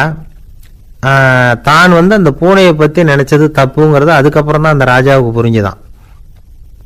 சரி, இப்போ எதுக்கு இந்த கதையெல்லாம் அப்படிங்கிறீங்களா? இந்த பூனை மாதிரி தான் நம்ம மனசும். மனசை எவ்வளவுதான் பயிற்சி கொடுத்து பக்குவமாக வச்சிருந்தாலும் பார்க்கறதுக்கு பரமசாது மாதிரி தான் இருக்கும். பார்க்க வேண்டியதை பார்த்துட்டுதுன்னா பாஞ்சிரும். இந்த பூனை மாதிரி புலன் இன்ப பொருள்கள் கிட்டாத வரைக்கும் மனம் அடங்கி இருக்கிறது மாதிரி தான் தெரியும். கொஞ்சம் வாய்ப்பு கிடைச்சாலும் அது குதிக்க ஆரம்பிச்சிரும், தப்பு பண்ண ஆரம்பிச்சிரும். பெரிய பெரிய முனிவர்கள் வாழ்க்கையில் நடந்த வீழ்ச்சி இதை தான் நிரூபிக்குது. புலன்களின் ஆற்றல் அதிகம். அதனால மனக்கட்டுப்பாடு பயிற்சிகளில் ரொம்ப எச்சரிக்கையாக இருக்கணுங்கிறார் சுவாமி சிவானந்தர். மது பழக்கத்தையே விட்டுவிட்டேன்னு உறுதியாக இருப்பான். கடை கண்ணில் பட்டுவிட்டதுன்னா கால் அவனை கேட்காமலே இழுத்துக்கிட்டு உள்ளே போயிடும். இதுதான் மனசுங்கிறது. அதுதான் அந்த ராஜா வளர்த்த பூனை. நம்மால் ஒருத்தன் அந்த ராஜா பூனை தலையில் விளக்க வச்சது மாதிரி இவன் தன்னுடைய தலையிலேயே ஒரு விளக்கை ஏற்றி வச்சுக்கிட்டு என்னத்தையும் தேட ஆரம்பித்தான். தேடிக்கிட்டு இருக்கிறான். தலையை ஆட்டாமல் நிதானமாக நடந்து ரொம்ப நேரமாக தேடிட்டு இருக்கிறான். அந்த சமயம் அங்கே வந்த ஒருத்தர், என்னத்தை தேடுறீங்கன்னு கேட்டார். அதுதான் மறந்து போச்சு அப்படின்னு இழுத்தான். சரி, கொஞ்சம் இப்படி உட்காருங்க, ஞாபகம் வந்ததும் தேட ஆரம்பிக்கலாம் அப்படின்னார் அவர். இவன் கொஞ்ச நேரம் உட்காந்து யோசிச்சான். அப்புறம் திடீர்னு எழுந்திரிச்சான். ஞாபகம் வந்துட்டுதுன்னா. என்னன்னு கேட்டார். எங்கள் வீட்டில் இருந்த விளக்கை எங்கே வச்சேன்னு தெரியல, அதை தான் தேடிக்கிட்டு இருக்கிறேன், ஏற்றி வைக்கலாம்னு பார்க்குறேன் அப்படின்னா. ஒரு ராஜா இருந்தார். நாடு பூராவும் நிறைய மரங்களை நட்டு வளர்க்கணுங்கிறது அவரோட ஆசை. தானே அதுக்கு முன்மாதிரியாக இருக்கணும்னு நினைச்சார். அரண்மனையை சுற்றி மரங்களை நட்டு வளர்த்தார். இதை பார்த்துட்டு ஜனங்களும் அவங்கவுங்க வீட்டை சுற்றி மரக்கன்றுகளை நட்டு வளர்த்தாங்க.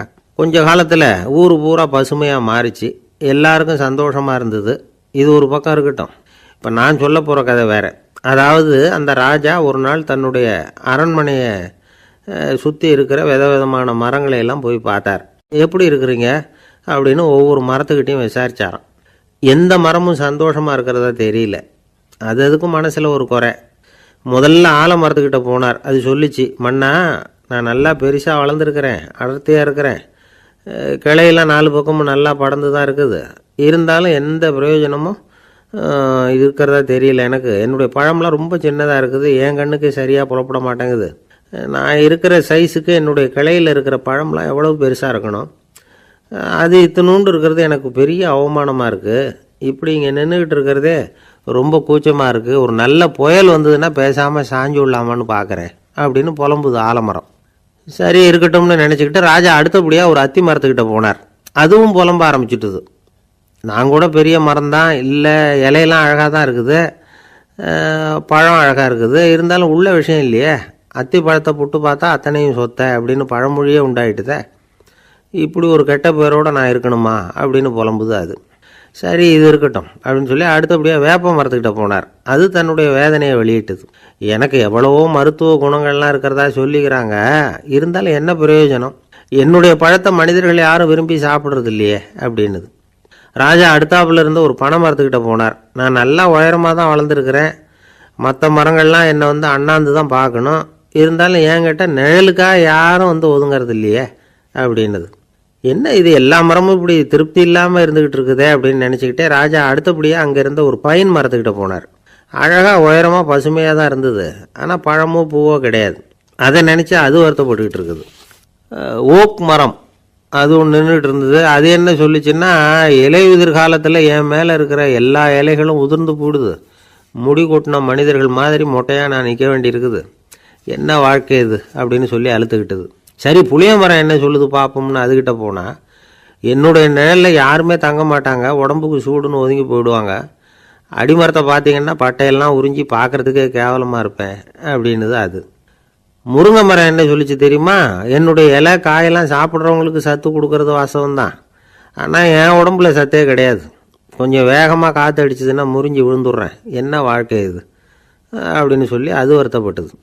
ராஜா யோசனை பண்ணார், என்ன இது மரங்கள் பூமியின் வரங்கள்னு சொல்கிறோம், மழை பெய்யறதுக்கு அதுதான் காரணம், பூமி செழிப்பாக இருக்கிறதுக்கும் அதுதான் காரணம், வீடு கட்டுறதுக்கு மரம், நாற்காலி செய்ய உபயோகப்படுத்துறதுக்கும் அதுதான் உபயோகப்படுது, மனுஷனுக்கு வேண்டிய ஆகாரங்களையும் கொடுக்குது, இப்படிலாம் இருந்தும் எல்லா மரமும் நிம்மதி இல்லாமல் இருந்துக்கிட்டு இருக்குதே அப்படின்னு நினச்சார். அப்போது அங்கே இருந்த ஒரு மகிழ மரம் அவர் கண்ணில் பட்டுது. அந்த மரம் மட்டும் கொஞ்சம் நிம்மதியாக மகிழ்ச்சியாக இருக்கிறது மாதிரி தெரிஞ்சுது. உடனே ராஜா அதுக்கிட்ட போனார். உனக்கு மனசில் எதுவும் குறை இல்லையான்னு கேட்டார். இல்லை நான் சந்தோஷமாக தான் இருக்கேன்னு அந்த மகிழ மரம். அப்படியான்னு ஆச்சரியமாக கேட்டார் ராஜா.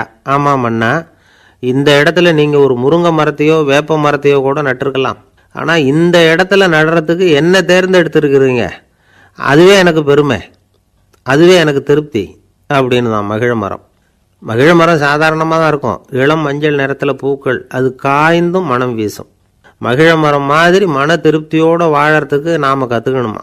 நாம் இந்த உலகத்தில் ஒரு நாயாவோ நரியாவோ கூட பிறந்திருக்கலாம், மனுஷனாக பிறந்திருக்கிறோம், அதுவே பெருமை தானே. இந்த நிறைவு தான் மகிழ்ச்சியின் ரகசியம். ஒரு பையன் அப்பா கிட்ட போய், அப்பா நீங்கள் இந்த உலகத்தில் ஒரு மனுஷனாக பிறந்தது என்னோட அதிர்ஷ்டம் நானா.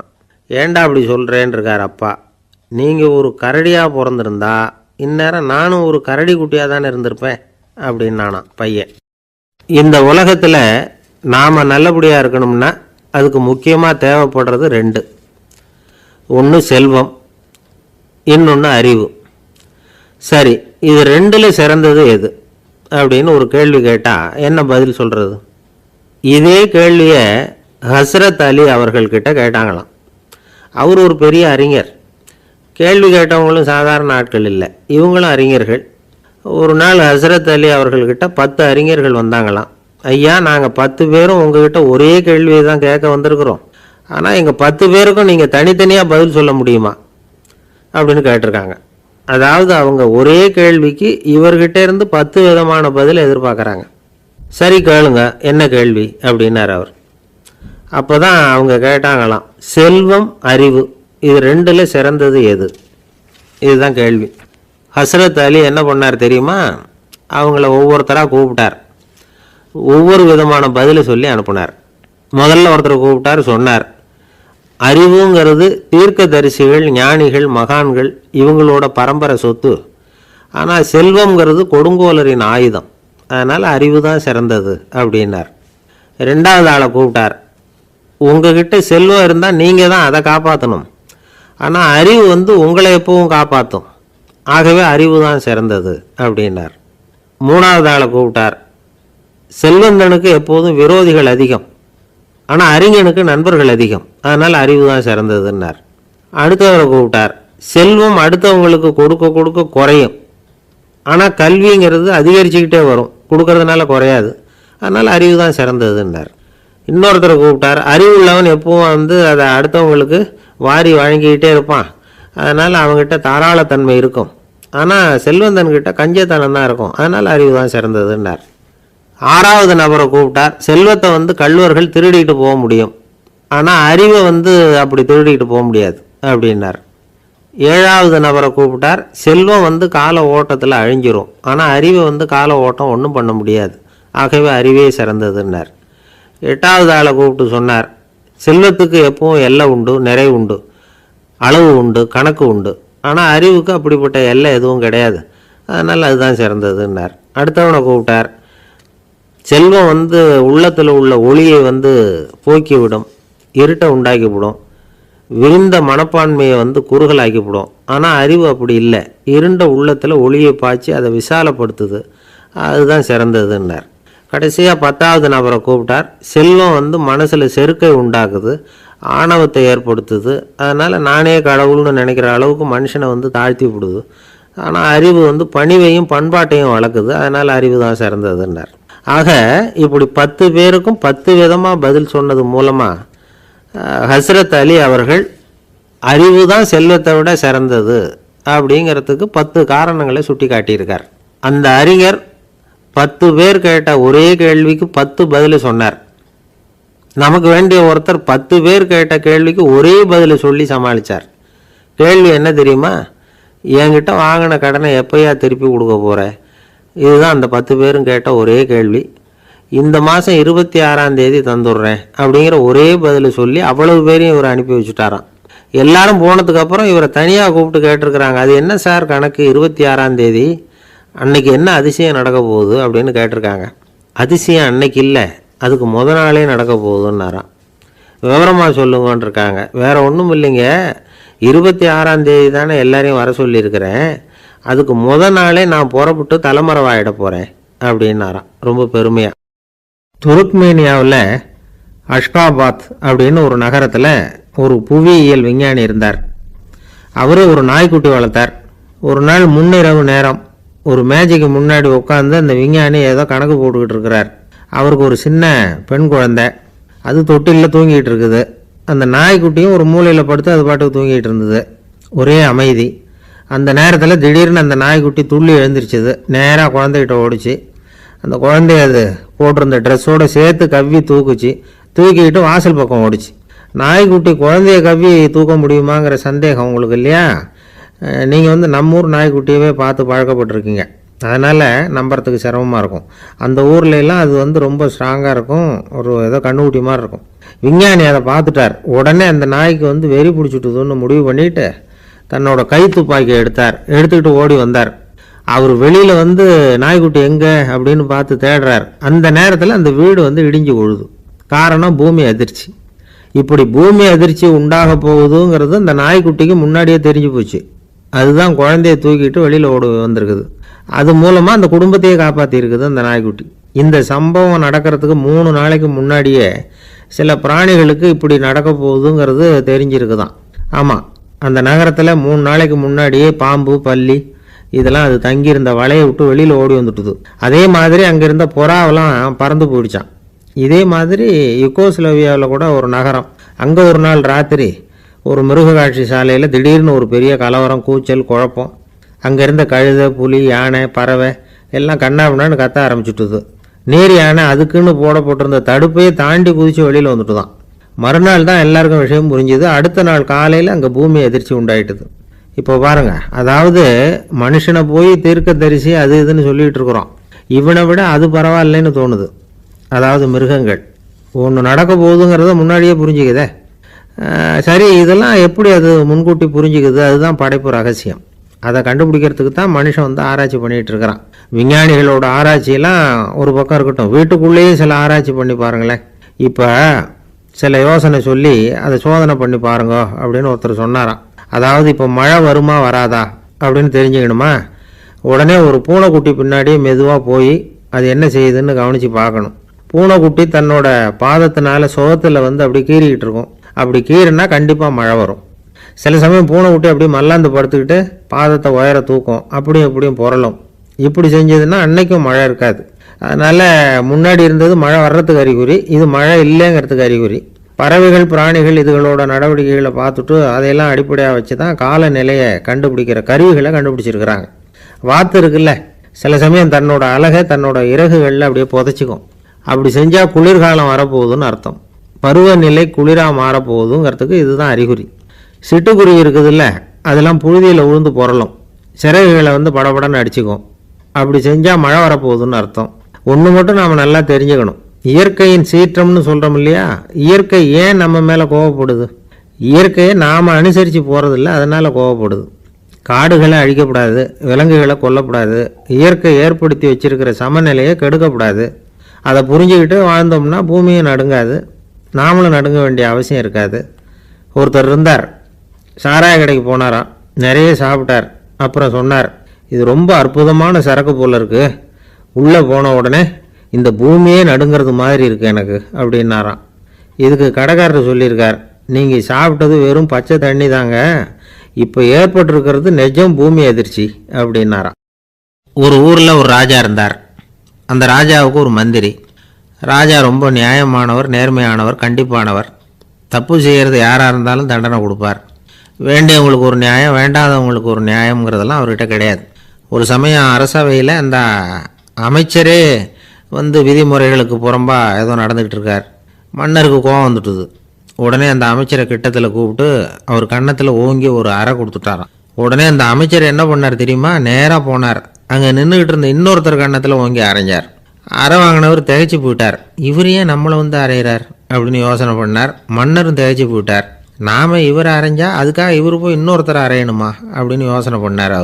இவருக்கு என்ன பைத்தியமானு கூட நினைக்க ஆரம்பிச்சுட்டார்.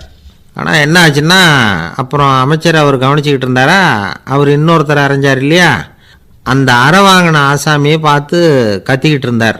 யார்? அமைச்சர். ஏன்பா என்கிட்ட அறையை வாங்கிக்கிட்டு இப்படி விவரம் இல்லாமல் நின்றுட்டு இருக்கிறிய, நான் உனக்கு கொடுத்ததை நீ வேற யாருக்கிட்டையாவது கொடுத்துரு அப்படின்னார். உடனே அந்த ஆள் பார்த்தான், தனக்கு அடுத்தபடியாக நின்றுக்கிட்டு இருந்தவனை ஓங்கி ஒரு அறை அரைஞ்சான். அவன் கண்ணத்தை தடவிட்டே யோசனை பண்ணான். இது ஏதோ புரிஞ்சுக்கிட்ட மாதிரி அடுத்தாப்பில் நின்றுக்கிட்டு இருந்தவனை அரைஞ்சான். இப்படி இந்த அறை வந்து மாறி மாறி போய்கிட்டே இருக்குது. ஊர் பூரா பிரயாணம் பண்ண ஆரம்பிச்சுட்டுது. அன்னைக்கு ராத்திரி அந்த ராஜா படுக்கிறதுக்காக போனார். அந்த நேரம் பார்த்து அவர் கன்னத்தில் பலார்னு ஒரு அறை விழுந்தது. நம்மளே அரையிறது யாரு அப்படின்னு அதிர்ச்சியோட மன்னர் திரும்பி பார்க்குறாரு. அரைஞ்சது அவரோட மனைவி. என்னாச்சு உனக்குன்னு கத்துனார் ராஜா. உங்களுக்கு தெரியாதா, ஊர் பூரா ஒருத்தர் மாற்றி ஒருத்தர் மூலமாக இந்த அறை வந்து பிரயாணம் பண்ணிட்டு வருது அப்படின்னாங்க அந்த அம்மா. அப்படின்னா ஆரம்பித்த இடத்துக்கே வந்துட்டுதா அப்படின்னாராம் மன்னர். என்ன சொல்கிறீங்கன்னு கேட்டிருக்காங்க. இவர் விவரத்தை சொன்னாராம். அப்படின்னா நீங்கள் ஆரம்பித்து வச்ச இந்த விளையாட்டை நான் முடிச்சு வச்சுட்டேன் அப்படின்னாங்களாம் அந்த அம்மா. மறுநாள் காலை மறுபடியும் அரசவை கூடிச்சு அந்த அமைச்சர் மன்னரை பார்த்து கேட்டார், என்ன மகாராஜா, என்கிட்ட கொடுத்ததை திருப்பி வாங்கிட்டீங்களா அப்படின்னாராம். இப்படி நடக்கும்னு நான் எதிர்பார்க்கவே இல்லைன்னார் மன்னர். ஆனால் நான் எதிர்பார்த்தேன், அது எங்கே போயிட போகுது, ஊர் பூரா சுற்றி கடைசியில் உங்ககிட்ட தான் வந்து சேரும் அப்படிங்கிறது எனக்கு தெரியும் அப்படின்னாராம் அமைச்சர். இந்த கதை வந்து வேடிக்கையாக இருந்தால் கூட இதில் உள்ள கருத்து முக்கியமானது. இந்த உலகத்தில் பல கருத்துக்கள் இப்படி தான் மாறி மாறி சுற்றி வந்துக்கிட்டே இருக்குது. நம்மளும் ஒருத்தன் தன்னுடைய நண்பன் ஒருத்தனை கடத்தெருவில் பார்த்தான். உடனே ஓடி போய் பலார்னு ஒரு அறை கொடுத்தானான்.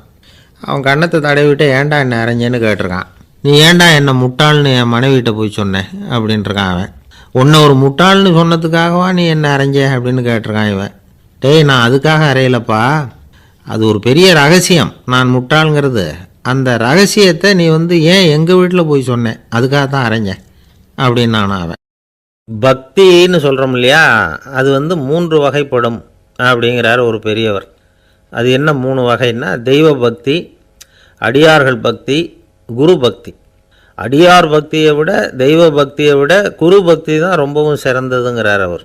தெய்வத்துக்கிட்ட செஞ்ச பாவம் குருநாதர்கிட்ட தீர்ந்துருமா, குருநாதர்கிட்ட செஞ்ச பாவம் தெய்வத்துக்கிட்ட போனாலும் தீராதான். இப்படி பெரியவங்களாம் சொல்லி வச்சுருக்கிறாங்க. ஒரு காடு, அங்கே அயோத தௌமியர் அப்படின்னு ஒரு தபோதனர், அவர் பல மாணவர்களை ஒன்றா சேர்த்து ஒரு குருகுலம் நடத்திக்கிட்டு இருக்கிறார். பல தரப்பட்டவங்க, பல திறப்பட்டவங்க மாணவர்கள் அதில் சேர்ந்து படிச்சுக்கிட்டு இருக்கிறாங்க.